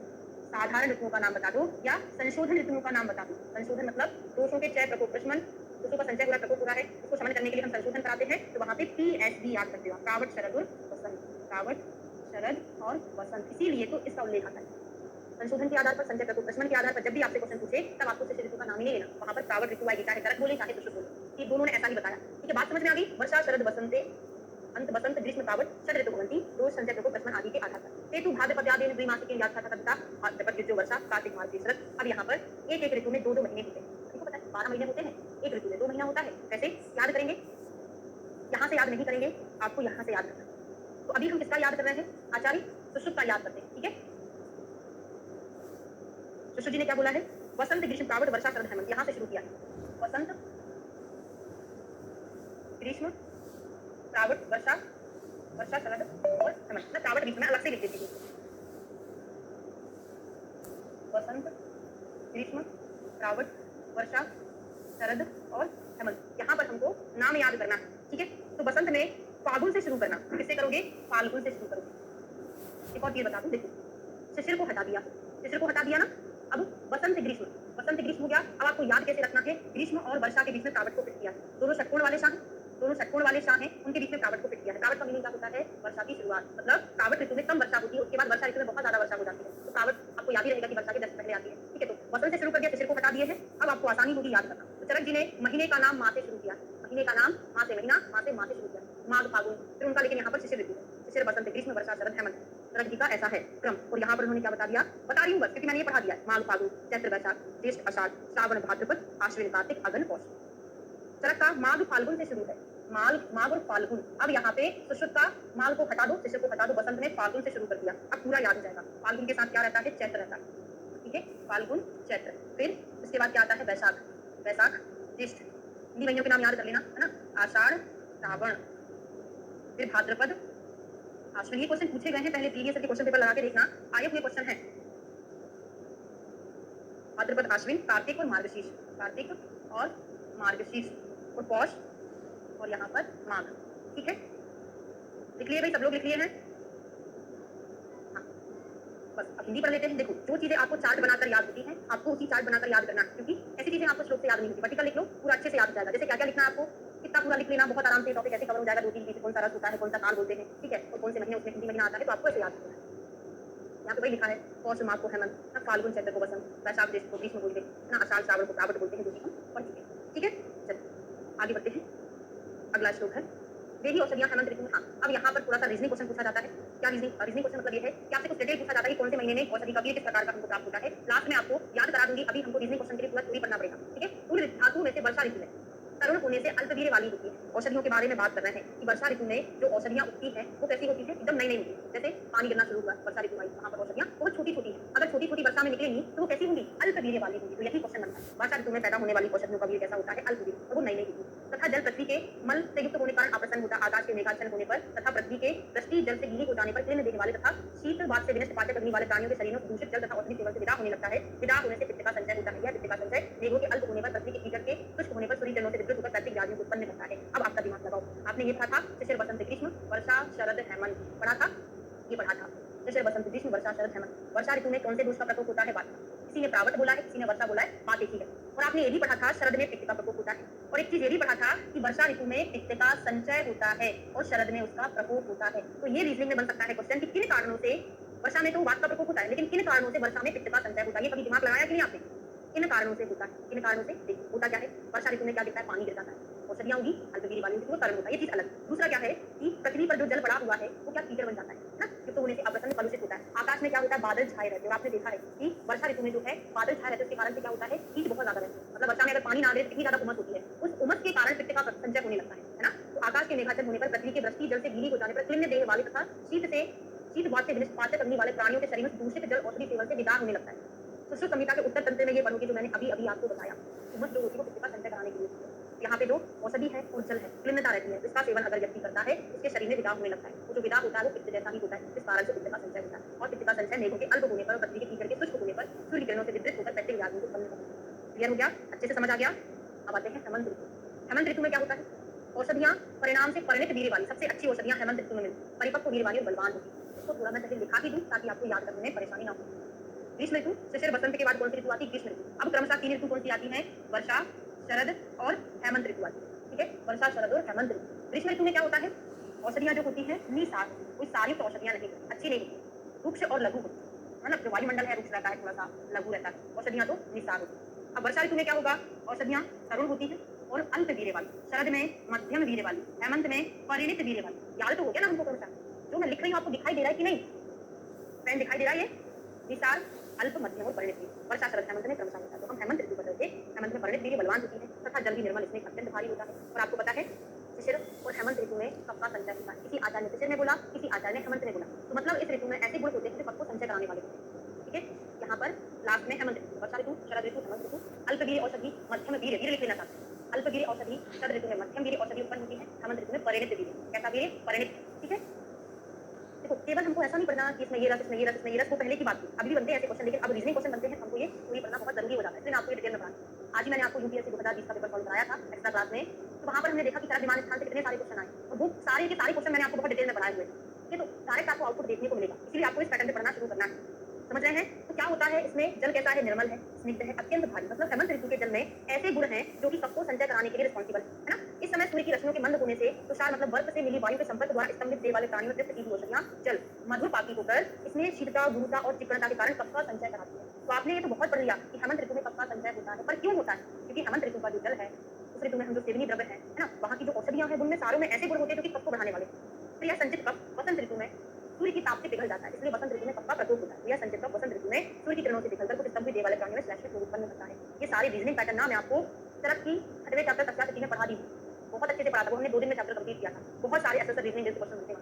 ठीक है, अब यही औषधियां जब ग्रीष्म ऋतु में आती है तो निसार हो जाती है। निसार मतलब क्या है? सार रहित, रुक्ष, अत्यंत हल्की हो जाती है। उक्त हाँ, जैसे वसंत ग्रीष्म, ग्रीष्म ऋतु में किसका संचय होता है? वायु का संचय होता है। वायु के संचय वाले सारे गुण ग्रीष्म ऋतु में प्रेजेंट होते हैं, जैसे रुक्ष है, अत्यंत लघु है। ठीक है, चिकनता मतलब चिपचिपापन, उसको चिकनता बोलते हैं। उक्त गुण वाली प्रयोज्यमान ये औषधियां और जल सूर्य की गर्मी से शुष्क देह वाले मनुष्य में रुक्षता, लघुता और विषमता उत्पन्न करती है। क्योंकि गर्मी है, सारी चीजें बहुत रुक्ष रहती है, इतना ज्यादा ताप रहता है कि सब कुछ लघु लघु सा प्रतीत होता है। इसके कारण वायु का संचय होता है। यही वायु का संचय कावट ऋतु में। इसीलिए बोलते हैं कि सुश्रुत ने वात का प्रकोप कावट ऋतु में बोला है, जबकि चरक जी ने वात का प्रकोप जो है वर्षा ऋतु में बताया है। ऐसा जवाब संचय प्रकोप प्रसव करते हैं तब। फिर भूमि के जल के बाद गिरियों में किरण देने वाले प्राणी में शीत वात वर्षा के बाद विकार उत्पन्न करते तरह ऋतु के संचय प्रकोप के वर्णन कर दिया।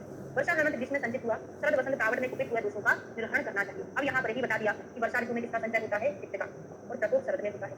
हेमंत में किसका संचय होता है? कफ का, प्रकोप होता है वसंत में। ग्रीष्म ऋतु में किसका संचय होता है? वायु का, और प्रकोप कहाँ होता है?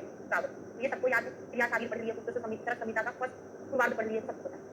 अब पित्तजन्य रोगों का शमन कहाँ होता है? वही क्या हुआ यहाँ पे? वर्षा, शरद और हेमंत, हेमंत में संचय, सॉरी शमन। ये आपको कंसेप्ट पता है।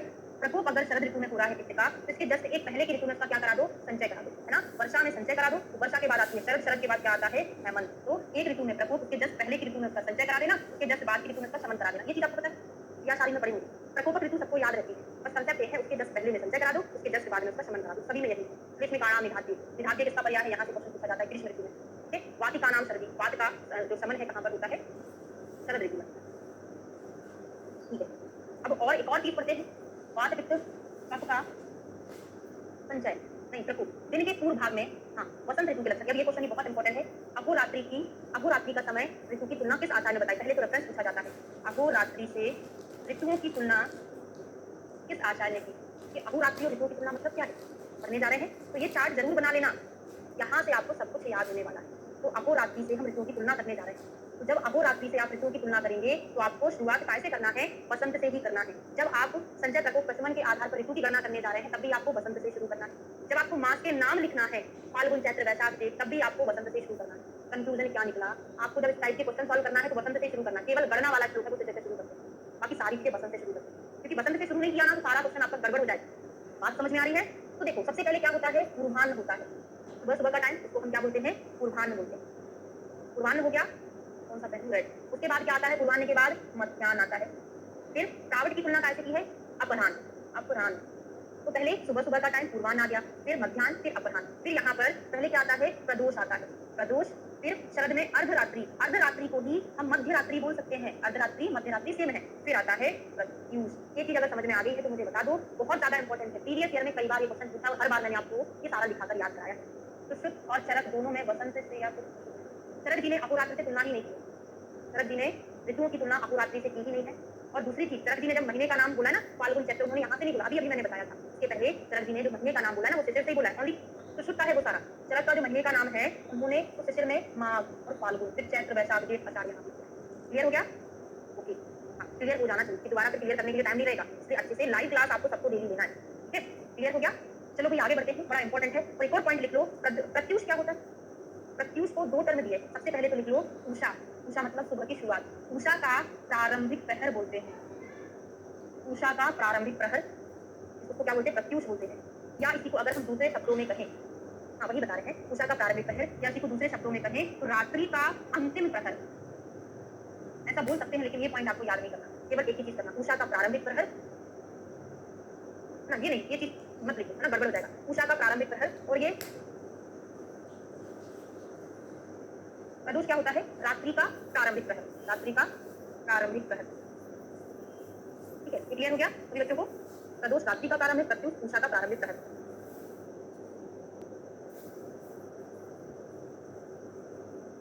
अब अव्यापन ऋतुओं में औषधियां, जल, अव्यापन अर्थात दूषित होता है, उनका प्राण शक्ति, आयु, बल, वीर, ऊर्जा वर्धक होता है।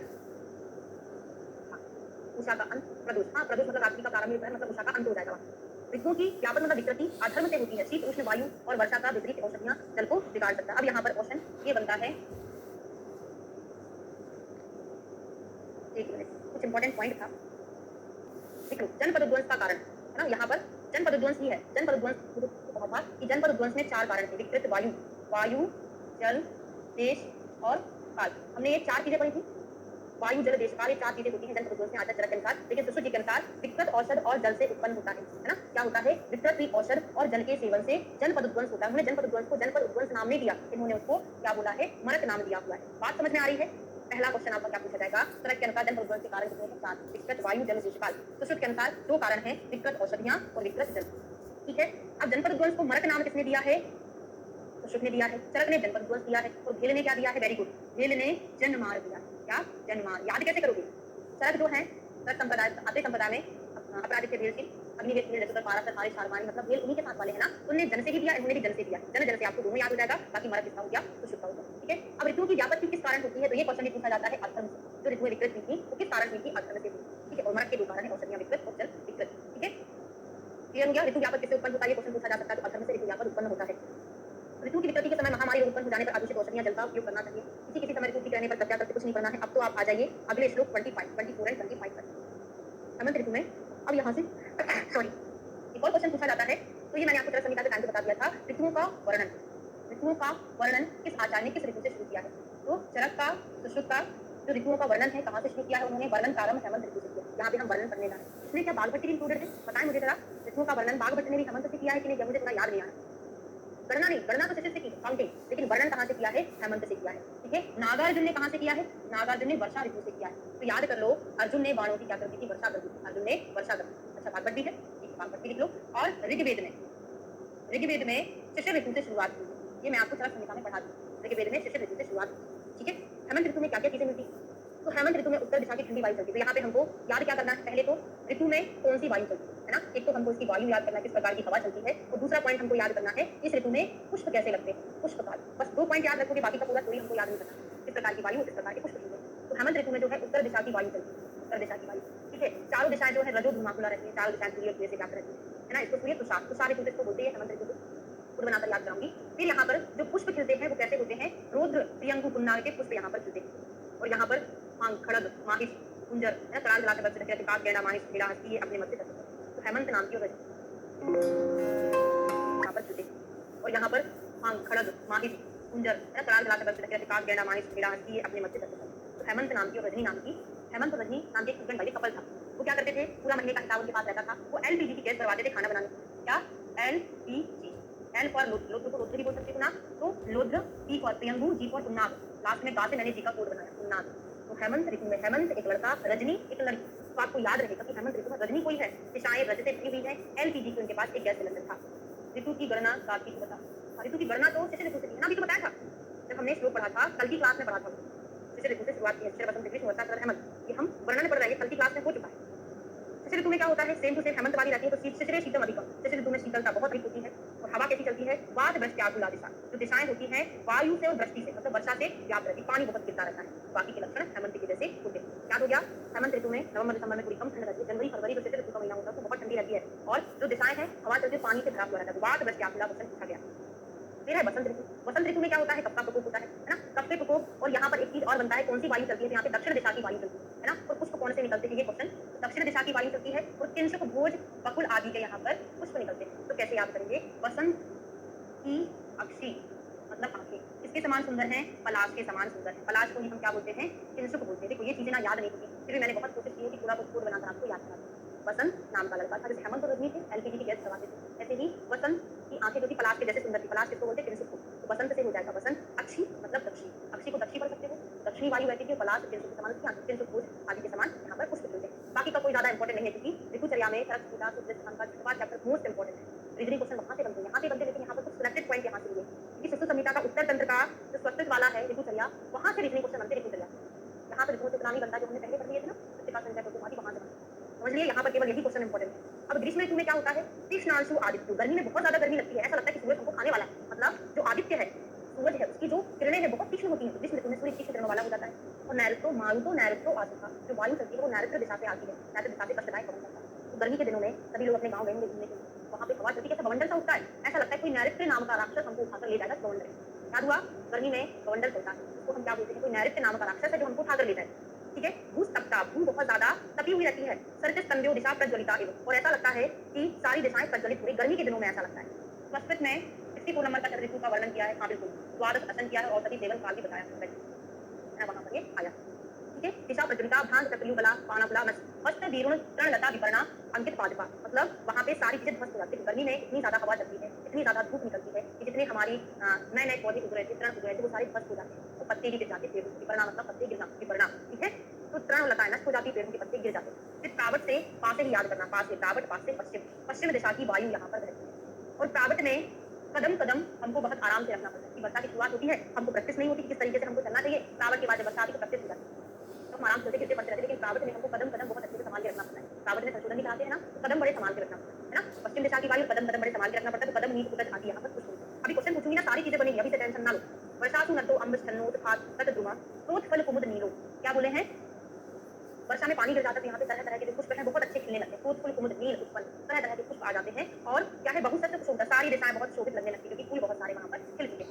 वर्षा ऋतु में नदियां जो है जल से पूर्ण होकर अपने प्रबल प्रवाह से तीर के ऊपर के स्थित पेड़ों को उखाड़ देती है। ये बड़ा नद्यों अम्ब छन्नो खाद तट धुआं, किनारे पर जो पेड़ पेड़ हैं वर्षा ऋतु में क्या है, पानी के बहाव से उखड़ जाते हैं। ये क्वेश्चन अब पूछा जा सकता है, बड़ा इंपॉर्टेंट है। ठीक है, गलत लिख दी क्या मैं, शरद से किया है ना, मैंने शिशिर लिख दिया क्या, शरद ऋतु से किया है ना, शिशिर से नहीं किया। ये गलत लिख दिया है ना, करेक्ट कर लो, शरद ऋतु से किया, शिशिर से तो करना।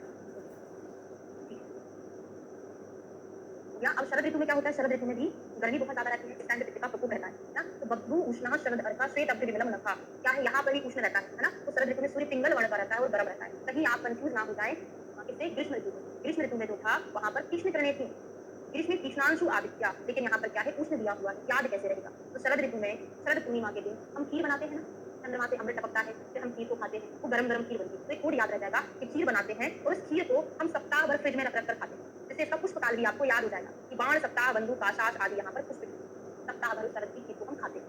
ठीक है, पंख शुष्क, यहाँ पर जो कीचड़ होती है वो कैसी हो जाती है, सूख जाती है। क्यों सूख जाती है, क्योंकि यहाँ पर शरद ऋतु का प्रकोप होता है, वैसे ही गर्मी लगती है। और हंसों के इधर उधर चलने से हंसोदक कहीं पर बनता है, लेकिन इन्होंने नहीं बताया है, तो जी ने नहीं बताया हंसोदक, केवल हंस का वर्णन नहीं करके शरद जी ने हंसोदक का निर्माण बताया। ठीक है, और जो में अपने अपने स्वाभाविक गुण की माता बनने का विपरीत होने से, अपने गुणों के विषम होने से, प्राणियों के शरीर से माता को प्रकोपित होते हैं। अब बहुत ज्यादा इंपॉर्टेंट श्लोक है, रेफरेंस पूछा जाता है। अभी आपसे क्वेश्चन पूछूंगी, बनेगा। ठीक है, तो हरेत बसंते श्लेष्माणम, श्लेष्मा का निर्धारण बसंत में करना है। क्यों करना है, क्योंकि बसंत में प्रकोप होता है। पित्तम शरदी निर्धारित, पित्त का प्रकोप निग्रह शरद में, और वर्षासु समेत वायु। भले ही सुश्रुत जी ने प्रावट में वायु का प्रकोप बोला है, लेकिन हरण तो वर्षा में। श्लोक से क्वेश्चन अध्ययन होगा, ध्यान रखना, ये क्वेश्चन आप गलत कर सकते हैं। समझ में आ रहा है, वर्षा ऋतु में वायु का शमन करना है, समेत वायु, जबकि हमने प्रकोप कहाँ पढ़ा, इनका प्रावट में पढ़ा। श्लोक से क्वेश्चन अध्ययन होगा। क्लियर हो गया, 1 मिनट का टाइम है, रिवाइज कर लो। इस श्लोक का रेफरेंस पूछा जाता है किस चैप्टर का है, तो ऋतुचर्या। ऋतुचर्या ऋतु का नाम दिया तो ऋतुचर्या का ही होगा। ठीक है, क्वेश्चन पूछ लो, फिर थोड़ा सा स्टार्ट कर देते हैं। स्टार्ट किया, हमारा अभी काल वाला टॉपिक बचा है, तो वो कंप्लीट करके 7वां चैप्टर कल से शुरू करेंगे। ठीक है,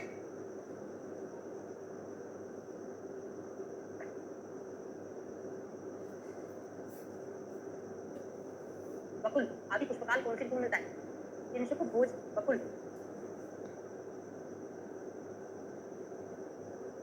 पश्चिमी वायु किस ऋतु में बहती है? उत्तरी वायु और रजो धूम आकुला। Very good. उत्तरी वायु और रजो धूम आकुला, बिल्कुल। बाण सप्ताह बंधुक इस ऋतु में पुष्पकाल है? दक्षिणी वायु मारुतो नैऋत्यो आसुखा। तीक्ष्णांशु आदित्यो कहा था? तीक्ष्णांशु आदित्यो और बभ्रू उष्णः। तो जितने भी क्वेश्चन मैंने पूछे आपसे बनवाए हैं, लग रहा है कि बन जाएंगे।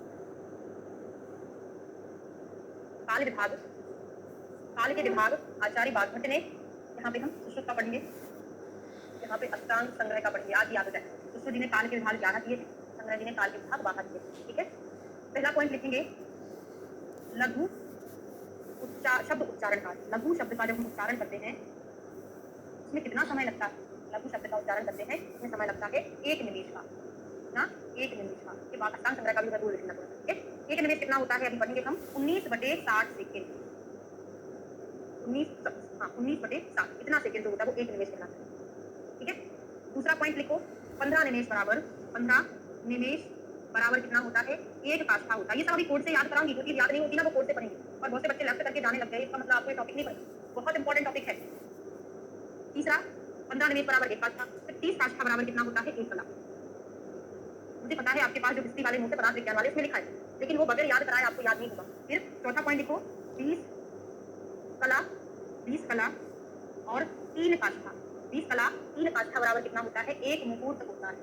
श्लोक में 3 काष्ठा नहीं लिखा है, हिंदी में 3 काष्ठा लिखा है, श्लोक में लिखा है कला का 10वां भाग। क्या लिखा है वो भी याद करो, कला का 10वां भाग श्लोक में आया है, वो होता है 1 मुहूर्त के बराबर। ठीक है, पांचवा पॉइंट लिखेंगे 30 मुहूर्त बराबर 1 अपूर्णांक। 30 मुहूर्त बराबर 1 अपूर्णांक। अब यहाँ से कुछ याद ही नहीं करना है, आपको फटाफट याद हो जाए ना, जो याद करना है वो अभी याद करो। 30 मुहूर्त बराबर 1 अपूर्णांक सभी लोग जानते हैं। 15 अहोरात्र मतलब 15 दिन नहीं बोलेंगे इसको, अहोरात्र बोलेंगे। इसके बराबर होता है 1 पक्ष के बराबर होता है, ना जानते हैं। फिर 2 पक्ष बराबर कितना होता है? 2 पक्ष बराबर होता है 1 मास के बराबर। फिर 2 मास किसके बराबर होता है? 1 ऋतु के बराबर होता है। 2 मास 1 ऋतु के बराबर होता है। फिर 3 ऋतुएं जो होती हैं, 3 ऋतुएं 1 अयन के बराबर होती है।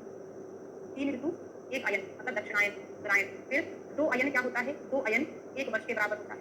ठीक है, फिर 5 वर्ष को हम संवत्सर बोलते हैं। 5 वर्ष या 5 संवत्सर इसके बराबर होता है 1 युग के बराबर होता है अक्षय के अनुसार। ठीक है, यहाँ से किसी को याद करने में कोई तकलीफ नहीं हुई होगी। 15 अहोरात्र तक 2 पक्ष का 1 महीना, 2 मास का 1 ऋतु, 3 ऋतु का 1 अयन, 2 अयन का 1 वर्ष, 5 वर्ष का 1। यहाँ तक कोई प्रॉब्लम नहीं है, बस प्रॉब्लम जो है वो यहाँ पर रहती है, उसका हम कोड बनाकर आराम से याद करेंगे। ठीक है, तो एक कोड लिखना नी काका। एक काका है, उन्होंने बोला कि बेटा बहुत देर से पढ़ रहा है, थोड़ा सा आराम कर ले। तो आपने बोला नहीं काका, मुहूर्त भर आराम नहीं कर सकता मैं। नी काका, नी मतलब नहीं काका, मुहूर्त भर आराम नहीं कर सकता मैं, है ना। आपने ऐसा किसको बोला? काका को। ठीक है, अब क्या होगा यहाँ पे? नी फॉर यहाँ निमेष हो जाएगा, नी फॉर निमेष। का फॉर हो जाएगा काष्ठा, निमेष काष्ठा। एक का फॉर क्या हो जाएगा? कला, ये कला। और मुहूर्त में क्या हो जाएगा? मुहूर्त। ठीक है, आराम से क्या हो जाएगा? आराम से हो जाएगा अहोरात्र। क्या होगा? आराम से अहोरात्र। ठीक है, तो अब यहाँ पर हमने देखो ये चीज याद नहीं होती है, कोड हमने खुद बनाया कि याद करने, क्योंकि हम आपको उसी पैटर्न पर पढ़ाते हैं जिस तरीके से हमको याद होता था ना, उसी तरीके से हम आपको याद, क्योंकि हमको पता है ना पढ़ाने वाले तो हमको पढ़ा दिया, लेकिन याद कौन करवाएगा ना, तो वही याद आपको कराएंगे। तो नी काका मुहूर्त भर आराम। अब यहाँ पर कला को हमने गोला बना दिया, बीच वाले को सर्कल बना दो, 2 इधर है 2 इधर, निमेष काष्ठा मुहूर्त अहोरात्र। 15 से शुरू कर दो, 15 का डबल 30, यहाँ पर 15 यहाँ पर 30, फिर इसका उल्टा कर दो 30 और यहाँ पर क्या कर दो 15 कर दो 30 15। अब देखो 15 30 30 15, 15 निमेष 1 काष्ठा, क्योंकि आपको पता है जो इसके नीचे होता है ना वही उसके सामने 1 बनकर जाता है। ये हम कहाँ पढ़ेंगे? सरल कल्पित स्थान के सबसे लास्ट चैप्टर में मान प्रकरण पढ़ेंगे, तब आपको कंसेप्ट समझ में आएगा। जो इसके जस्ट नीचे होता है यही उसके सामने जाके 1 बन जाता है, जो इसके नीचे होता है वही सामने जाके 1 बन जाता है, जो इसके नीचे है सामने जाके 1 बन जाता है। ये कंसेप्ट आपको पता है तो याद हो जाएगा। निमेष 15 निमेष 1 काष्ठा, 30 काष्ठा 1 कला। ये कला हमने इसलिए लिखा था, ये कला है। अब इसको आपको याद नहीं करना, वो मैं बाद में याद करूँ। ठीक है, फिर 30 मुहूर्त 1 अहोरात्र, फिर यहाँ से आपको याद है ये 15 30 30 15 का हमको भूलना है। अब इसको याद कैसे करोगे? यहाँ पर 15 है, यहाँ पर 30 है, तो यहाँ पर आपको जस्ट 1 कम करके लिखना है, मतलब 3 में से 1 गया तो कितना 2 और शून्य लिख लो। अब यहाँ पे 3 का 3 कॉपी कर देना, है ना। तो 20 कला 3 काष्ठा या कला का 10वां भाग 1 मुहूर्त के बराबर। याद हुआ कि नहीं हुआ बता दो, समझ में आ गया? अब इससे ज्यादा कोई भी इजी ट्रिक नहीं है जो मैं याद करा सकूं, लास्ट ऑप्शन है आपको रखना। ठीक है, तो ये तो हो गया किसका? सुश्रुत का। अब बागवती का और देख लेते हैं, फिर आपको हो गया, बता दिया करूं कि मैडम समझ में आ गया।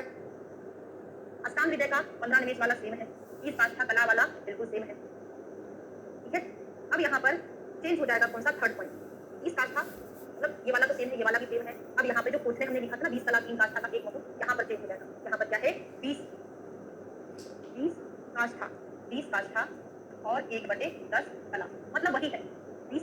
यहाँ पे क्या है, अब ये देखना भाई, यहाँ पे 20 काष्ठा है कि कला है, इसको देखना। मेरे नोट्स में इतना लिखा है 20 × 1/10 कला, इसका मतलब यही होगा कि 20 कला और कला का 1/10 का भाग, इसका मतलब वही था, कला का 10वां भाग, या इसको हम 3 काष्ठा भी लिख सकते हैं, वही चीज होगा। इन्होंने एक मुहूर्त के बराबर बोला है, जबकि बागवत ने इसको एक नारिका के बराबर बोला। क्या बोला है, एक नारिका, एक नारिका, ठीक है। 2 नारिका, ये कोड बनाकर याद करा दूंगी, 2 नारिका 1 मुहूर्त। देखो नारियल पानी पीने आप जाते हैं, आपका मुंह कितना रहता है, एक ही रहता है ना, लेकिन सामने वाला आपको 2 स्ट्रॉ देता है, 2 नारी देता है ना नारियल का जूस पीने के लिए। तो याद कर लेना, मुंह तो एक होता है, लेकिन 2 नारी आपको जूस पीने के लिए देता है। 2 नारी का 1 मुंह के बराबर होता है, 1 मुहूर्त, ठीक है। अब 3 × 1/4 मुहूर्त इसके बराबर होता है 1 याम के बराबर, 1 याम।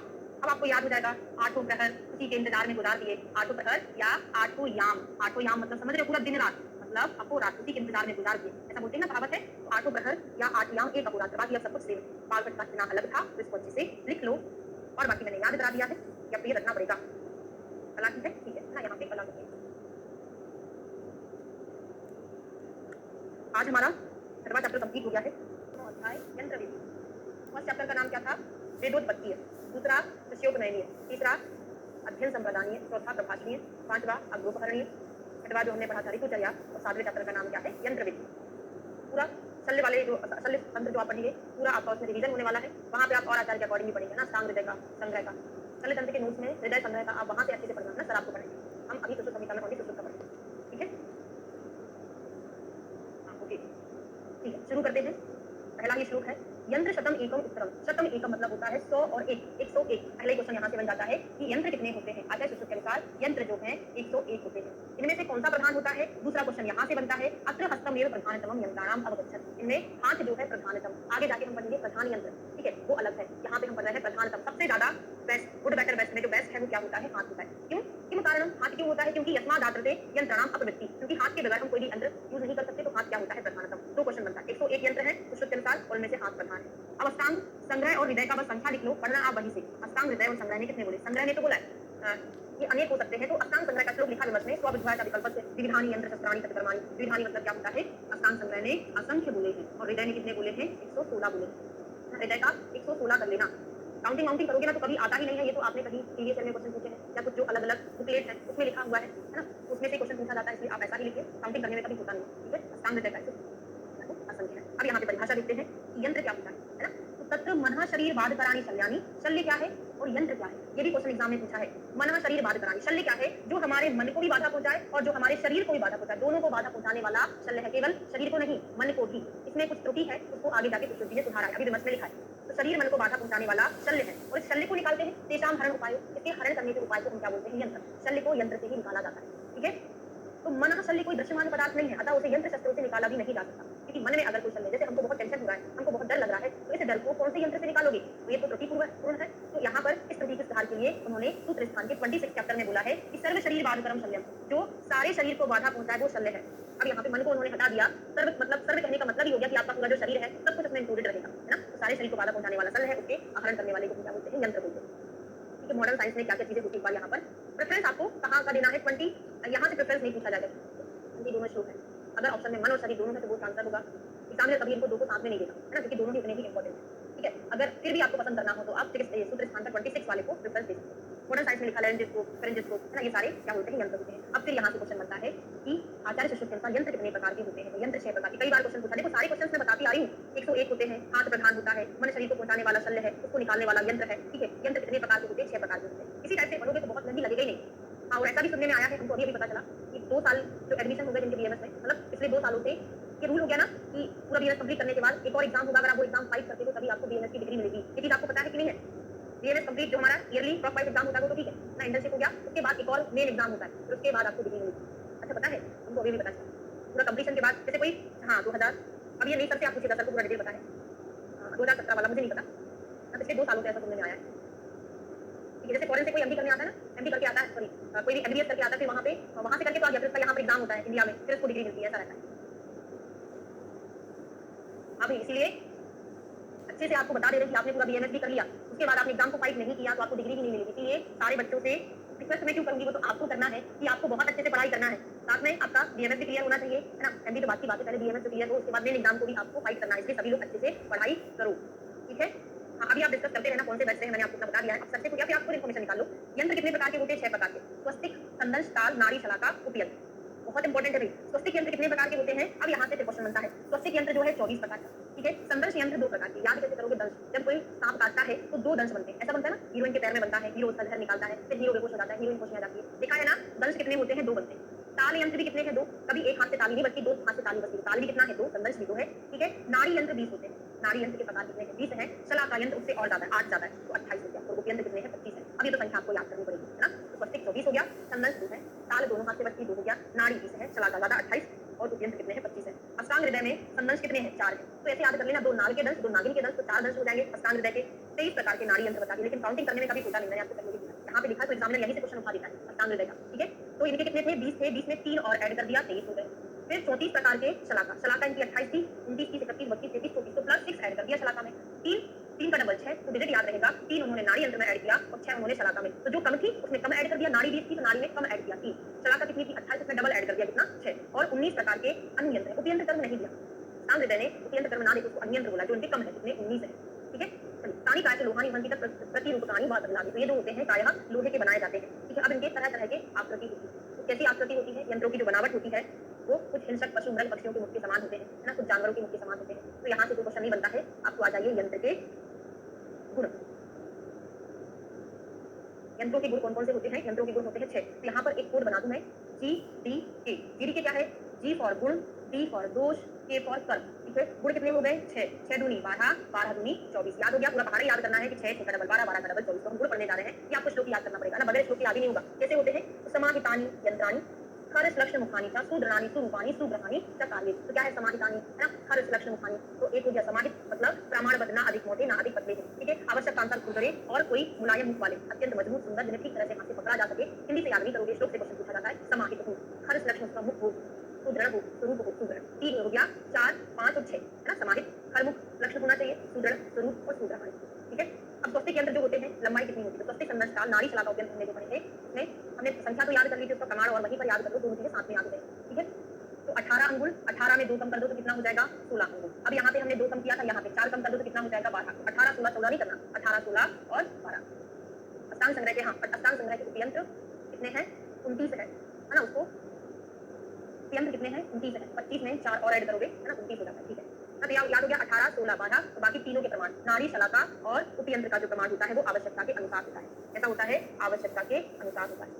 हाँ, एक और चीज पढ़ाते पढ़ाते दिमाग में आ गया, देखो समय बदलता जा रहा है, जैसे जैसे आगे बढ़ते जा रहे हैं ना, बहुत सारी चीजें डिफिकल्ट होती जा रही है। पहले क्या होता था? बीएमएस कर लिया हमने, डिग्री मिल गई, अब उसमें भी डिफिकल्टी हो गई कि आपको उसको ही फाइट करना है उसके बाद। ऐसे ही अगर ये भी हो सकता है कि आपने एमडी का तो वैसे लेवल तक होते जा रहा है, अभी एमडी आप कर लो, पता चले कि आपने फर्स्ट ईयर क्रॉस कर लिया, second year, third year MD का क्रॉस कर लिया, उसके बाद फिर कॉमनली एक और एग्जाम होगा कि एमडी की आपको डिग्री मिली। इसीलिए भाई अच्छा समय है आपके पास, अभी आप कर लो और बहुत मेहनत करो, है ना। पता चले आगे जाके उसमें कुछ और चीजें और बढ़ा देंगे। बात समझ रहे हो ना? प्रमाण याद हो गया है, संख्या याद हो गई है। अब स्वस्तिक यंत्र के बारे में डिटेल बढ़ते हैं। स्वस्तिक यंत्र कितने प्रकार के होते हैं? 24 प्रकार के, ठीक है। उसमें प्रमाण कितना हो गया? 18 अंगुल का। अब स्वस्तिक यंत्र 2 प्रकार से डिवाइड किया, 9 हिंसक पशु के समान और 15 हिंसक पक्षी के समान। तो देखो 9 पशु के समान और 15 जो है पक्षी के समान, तो टोटल मिलाकर कितने हो जाएंगे? 24 हो जाएंगे, ठीक है। ओके, अब यहाँ पे देखिए, पशु ज्यादा है कि पक्षी ज्यादा है? तो पशु बड़े बड़े होते हैं तो कम होंगे संख्या में, पक्षी छोटे छोटे होते हैं तो बहुत सारे होते हैं। तो याद कर लेना, पक्षी वाले ज्यादा है, पशु वाले लो। अब इसमें सिंह पशु है, व्याघ्र, गिरिया, तृक्षु, भालू, चीता, बिल्ली, गीदड़, हरिण, हरिण के समान पशु, कौवा, कंक, कुरल, चाक, भास, हाथी, है ना, उल्लू, तिल्ली, शेर, वीर, पूंछ, धनराज। ये जो तरह तरह के पशु पक्षी है, ये तो स्वस्तिक में आता है और कहीं नहीं आता, ठीक है। नंदी मुख, इनके समान मुख वाले, मसूल के समान कील से जुड़े हुए एवं मूल भाग में अंकुश के समान मुड़े हुए पकड़ने के स्थान पर होना चाहिए स्वस्तिक केंद्र अस्थि में, तथा जहां भी कहीं शल्य हो उसे निकालने के लिए यूज किया जाता है। अब यहाँ पे श्लोक से क्वेश्चन बनता है, क्या बनता है? तो मूले अंकुश मदावृत्त वारंगी, मूल में क्या है? अंकुश होता है, मुड़ा हुआ पकड़ने के स्थान पर रहता है। और सिर पर क्या होता है? मसूल आकृति, है ना। इसके मसूल के समान कील से सिर पर जुड़े हुए होते हैं और अस्थि विदस्त शल्य को निकालने के लिए, हिंदी से बोलो चाहे संस्कृत से, दोनों बराबर ही ब्रिटिश है भी। स्वस्तिक केंद्र में जो कील होती है ना, शिरा होता है, वो मसूल के समान कील से जुड़े होते हैं। दूसरा क्वेश्चन, अंकुश के समान मुड़े हुए पकड़ने का स्थान होता है। तीसरा, अस्थि में लगे हुए शल्य को निकालने के लिए इसका प्रयोग किया जाता है। तो स्वस्तिक का अस्थिगत शल्य में प्रयोग किया जाता है। एक और कोड है इसका, स्वस्तिक हम कैसे बनाते हैं? ऐसे बनाते हैं ना। और लड़कियां जो खाने जाती है ना स्वस्तिक, वो किससे बनता है? हड्डियों से बनता है। याद करने के लिए याद रहेगा, अस्थियों से बनता है, तो अस्थि में स्वस्तिक यंत्र का यूज करते हैं। फिर नेक्स्ट है संदंश यंत्र। संदंश यंत्र 2 प्रकार का था, सनिग्रह अनिग्रह कौन से दो प्रकार का, एक सनिग्रह होता है और एक अनिग्रह। सनिग्रह मतलब क्या होता है, विद हैंडल, अनिग्रह मतलब होता है विदाउट हैंडल। प्रमाण कितना होता है 18 स्वस्तिक का, इसका होता है 16। इसका प्रयोग कहाँ किया जाता है, त्वचा मांसराज स्नायुबद्ध शल्य, अस्थिगत नहीं, अस्थि में तो स्वस्तिक का प्रयोग किया था, यहाँ पे त्वचा मांसराज स्नायुबद्ध शल्य को निकालने के लिए। तो आप याद कर लो, जब दंश लगता है नाग नागिन का तो वो कहाँ पर लगता है, हमारी त्वचा पर काटता है, त्वचा के बाद वो अभ्यंतर धातु में चला जाता है, मांसराज स्नायु में चला जाएगा, तो वहाँ पे हम स्वस्तिक का प्रयोग करेंगे, तो संदंश का प्रयोग करेंगे। क्लियर हो गया, देखो अपन उनको साथ साथ याद करते चल रहे हैं। अब यहाँ पे बाघभट्ट ने दो अतिरिक्त माने थे, कौन कौन से, कि आप शल्य के नोट्स में से याद करना, मैं ओनली अंडरलाइन करा रही हूँ क्योंकि अभी सुश्रुत इतना ज्यादा हैवी है, आप इसको साथ में याद नहीं कर पाओगे। चौथा मुकुंदी संदंश, गंभीर व्रण मांस को निकालने के लिए, सब बढ़िया से बहुत हाईलाइट करके दिया हुआ है एग्जाम में, अष्टांग हृदय उतना ही बराबर क्वेश्चन पूछा जितना कि यंत्र से सुश्रुत से पूछा जाता है। ताल यंत्र दो प्रकार का, तो 18 स्वस्तिक, 16 संदंश और 12 कितना होता है ताल यंत्र। कैसा होता है, मछली की तालू के समान, नाम नहीं है ताल यंत्र, मछली की तालू के समान होता है। ठीक है, क्या करते हैं, इसका कर्णनासा नाड़ी का शल्य को निकालने के, देखो स्कूप होता है, आपने कान के मैल को साफ करने वाली कुछ स्कूप देखी, चम्मच जैसी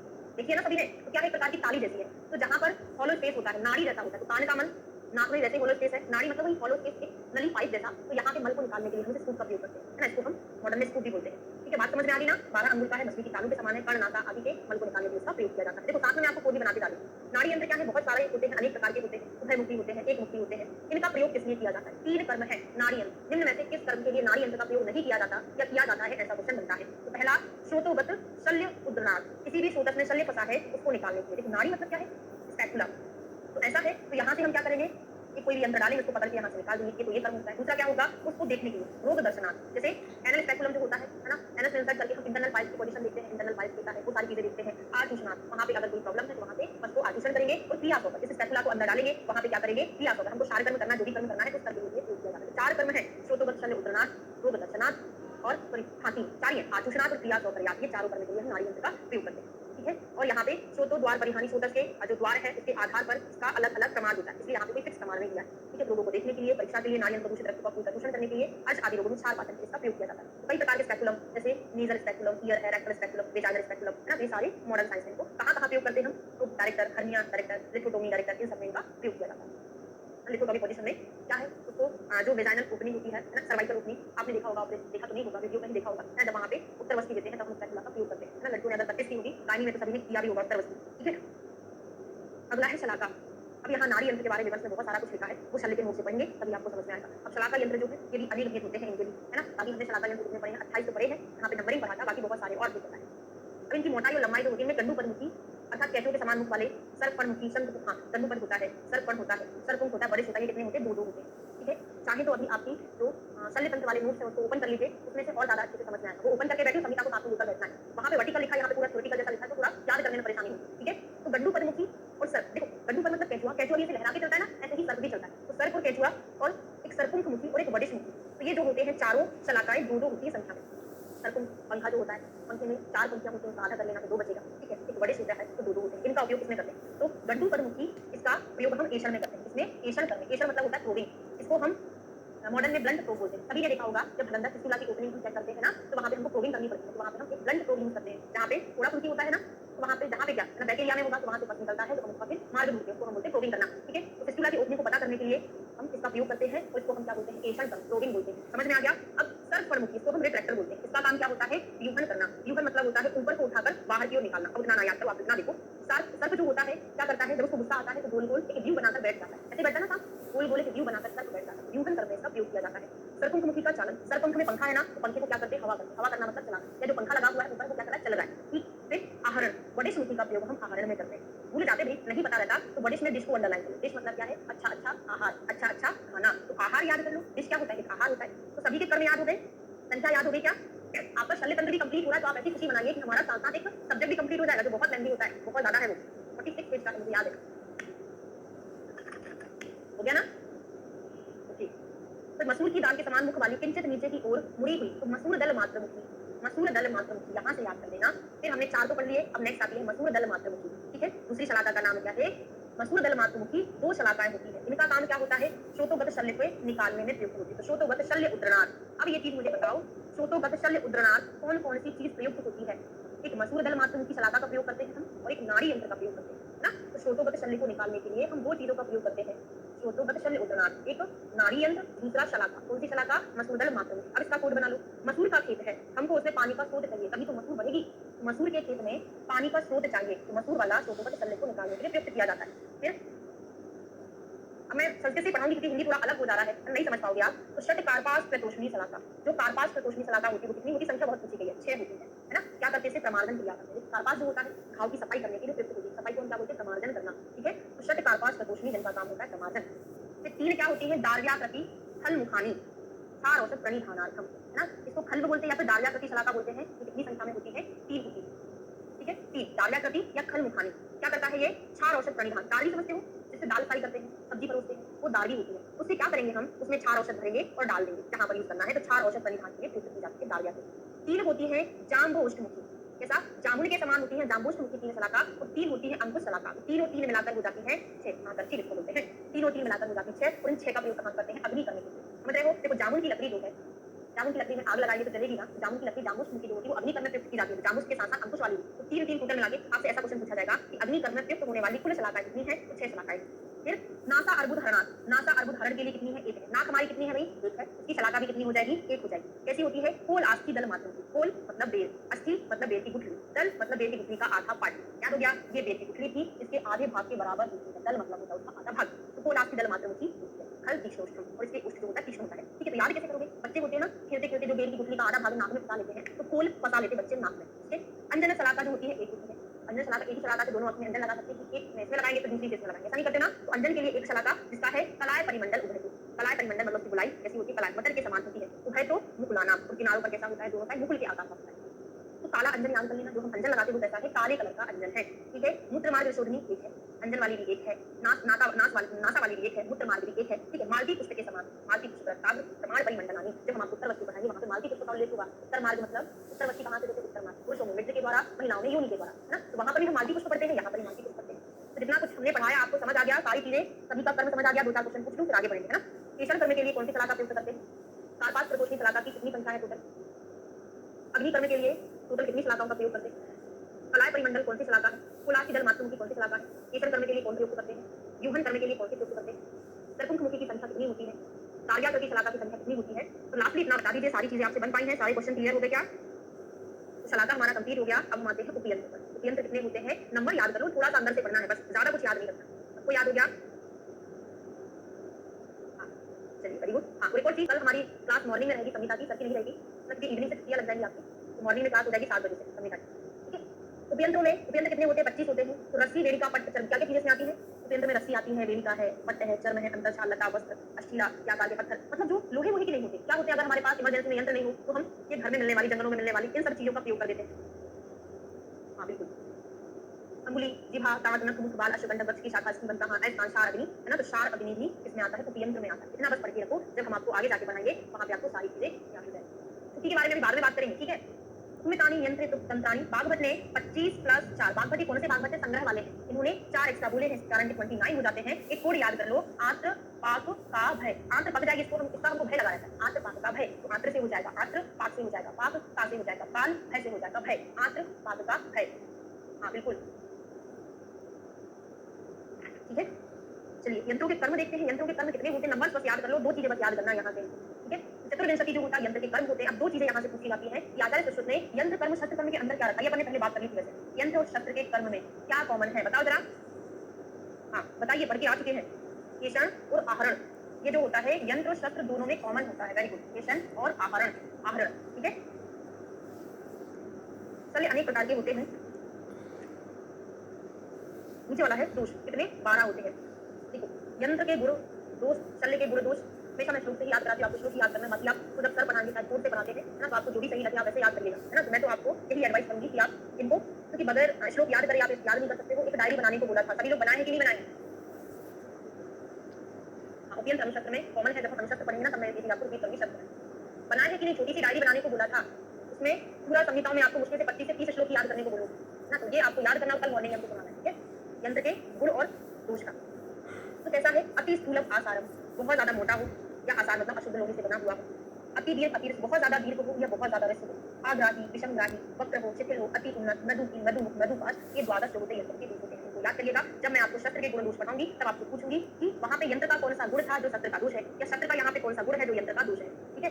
त्रिता विषय निरुक्तम यंत्र 18 अंगुलम, उपयुक्त दोषों से विरहित 18 अंगुल लंबा यंत्र प्रशस्त होता है। इसका मतलब क्या हो गया कि नॉर्मल इन्होंने जो बोला है कि बेस्ट जो लंबाई होती है यंत्र की वो कितनी होना चाहिए, तो 18 अंगुल लंबा प्रशस्त माना है।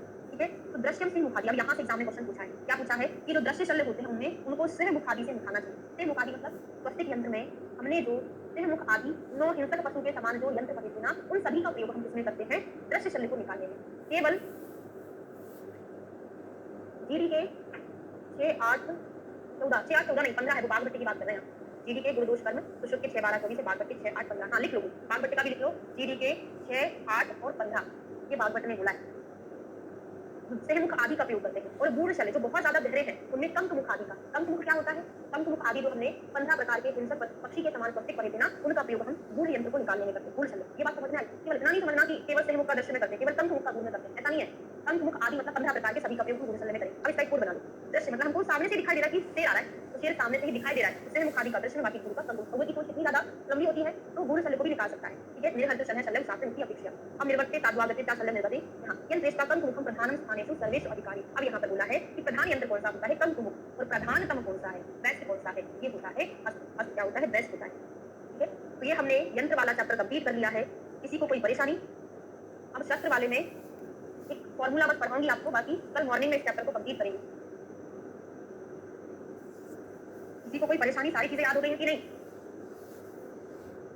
तो जो होते हैं, इतने प्रकार होते हैं शस्त्र के, यंत्र तो हमने देख लिए 101, शस्त्र जो होते हैं 20 होते हैं। और हर एग्जाम में यहाँ से क्वेश्चन पूछा गया है ना, कौन से शस्त्र का कर्म क्या है। तो 20 शस्त्र के कर्म याद करना एक टास्क होता है ना, तो केवल 4 फॉर्मूलों के द्वारा हम उसको याद कर सकते हैं। एक डायरी बना लेना, उसमें फॉर्मूला, डायरी में इसमें लिख लो ऊपर, है ना। तो पहला फॉर्मूला है, बार बार 4 दिन तक रिवीजन करोगे 4 फॉर्मूले को, तो आपको बहुत अच्छे से याद हो जाएगा। ठीक है, छेले मक, पहला फॉर्मूला क्या है हमारा, छेले मक। दूसरा क्या है, छे घे वृद्ध नमू। देखो फर्स्ट वर्ड को मिलाया हुआ है, ये हमारे गुरु ने हमको बताया कभी, जब हम बीएमएस करते थे वहां पे कॉलेज में बनाया था। छेले मक, छे भे वृद्ध नमू। तीसरा होता है उठा व्री आवेशु, उठा व्री आवेशु। चौथा होता है ऋसुकु तीन मुख। बहुत अजीब लग रहा होगा, लेकिन बार बार पढ़ोगे ना तो याद हो जाए। ऋसुकु तीन मुख, कल तक आपको याद करना है, मॉर्निंग में पूछूंगी आपसे, ठीक है, रात भर में याद कर लेना। अब छेले, छेले मतलब क्या है, छे फॉर छेदन प्लस ले फॉर लेखन, छेदन और लेखन। अब छे फॉर छेदन प्लस हे फॉर भेदन। देखो इस फॉर्मूले से आप अगर पढ़ रहे हो ना, तो इस टॉपिक से हर एग्जाम में क्वेश्चन आता है। जिंदगी में आप ये कभी भी इस टॉपिक का क्वेश्चन गलत ही नहीं कर पाओगे, होगा ही नहीं, क्योंकि आपको इतना लग जाएगा ही ना, सारे कर्म इसमें इकट्ठा कंप्लीट हो रहे हैं याद करने के लिए। छेदन भेदन, उठा भी आवेश में बे से वेधन भी होगा, और बे से एक शस्त्र का नाम भी आता है, वेधन। ठीक है, और तेसुकु तीन मुख, मुख से तीन शस्त्रों के नाम भी आए हुए थे, कर्म भी आएगा। मुख से क्या निकलता है, हमारे श्राव निकलता है, श्राव को हम विश्रावण बोल सकते हैं, विश्रावण। ठीक है, इतना क्लियर हो गया? बताओ भी, इतना समझ आ गया? आगे बढ़ चले। अब यहाँ पे माँ और का डिकोडिंग करना है। माँ से हो जाएगा मंडलाग्र, का से हो जाएगा कर्मपत्र। अब आपको सोचने की जरूरत ही नहीं पड़ेगी, आपसे कोई पूछेगा भी बताओ मंडलाग्र का कर्म क्या है, आपको फॉर्मूला याद है, छेले मक, छेदन लेखन होता है मक का, मंडलाग्र और करपत्र का। अब प्र से क्या हो जाएगा, पृथ्वीपत्र, प्र से पृथ्वीपत्र। वृद्धनम, अर्ध से यहाँ पे अर्ध छुपा हुआ है, अर्ध से अर्धधार, पृथ्वीपत्र अर्धधार। ठीक है, अर्धधार। ना से नक्षत्र, मुंह से मुद्रिका, मुंह से मुद्रिका, और यहाँ पर जो मात्रा है ना वहां पे ऊ छुपा हुआ है, तो ऊ से क्या हो जाएगा, उत्पल पत्र। अभी क्वेश्चन नहीं पूछूंगी, है ना, उत्पल पत्र, मुद्रिका उत्पल पत्र। अब कुठा से क्या होगा, कुठा से कुठारिका, और एक दो कर्म और बचेंगे यहाँ पे, वो भी मैं अभी लिखा दूंगी। कुठारिका, व्री से हो जाएगा व्री ही मुख, बाकी के मुख नीचे आएंगे लेकिन एक मुख यहाँ पर आ जाएगा। व्री ही मुख का कर्म जो होता है वेधन मृत्यु करते है ना, बाकी के मुख सारे तीन मुख यहाँ पर, त्रिसुकु, अरे यहाँ पे त्रिसुकु तीन मुख लिखना था, त्रिसुकु करके त्रिसुकु तीन मुख। व्रीहि मुख, आ से आरा पत्र, आ से आरा पत्र, वे से वेतस पत्र, वेतस पत्र, सु से सूची, आवेशु, सु से सूची। लास्ट का त्रिसुकु, त्री से हो जाएगा त्रिसूचक, सु से होगा सूची, सु से होगा पुष्पत्र। तीन मुख में शरारी मुख, आटी मुख, अंतर्मुख। तीन मुख में शरारी मुख, आटी मुख और अंतर्मुख, शरारी मुख, आटी मुख और अंतर्मुख, तीन मुख यहाँ पर रहेंगे। लिख लो अच्छे से।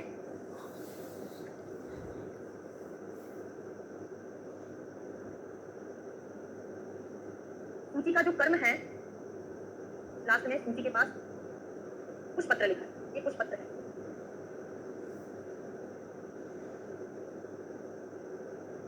क्या बोल रहे हैं, क्या नहीं लिखा है, त्रिपुटक, सूची, पुष्पत्र, शरारी, सागर, क्या पूछ रहे हैं आप? ठीक है, बाकी कुछ कर्म, हाँ, सीवन, सीवन सूची का उपयोग सीवन में भी करते हैं। बाकी मैंने अभी बताया ना कि जब हम कल की क्लास में श्लोक से पढ़ेंगे ना, कुछ 1-2 चीज़ें बची हैं वो अपन कर लेंगे। ठीक है, तो ये समझ आ गया?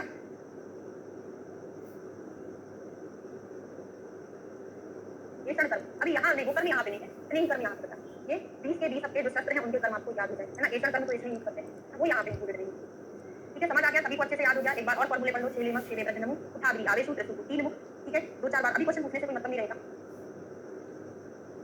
अभी ये देखो जो टेस्ट डले हुए थे सारे बैचेस के वो सब एक्सटेंड कर दिए।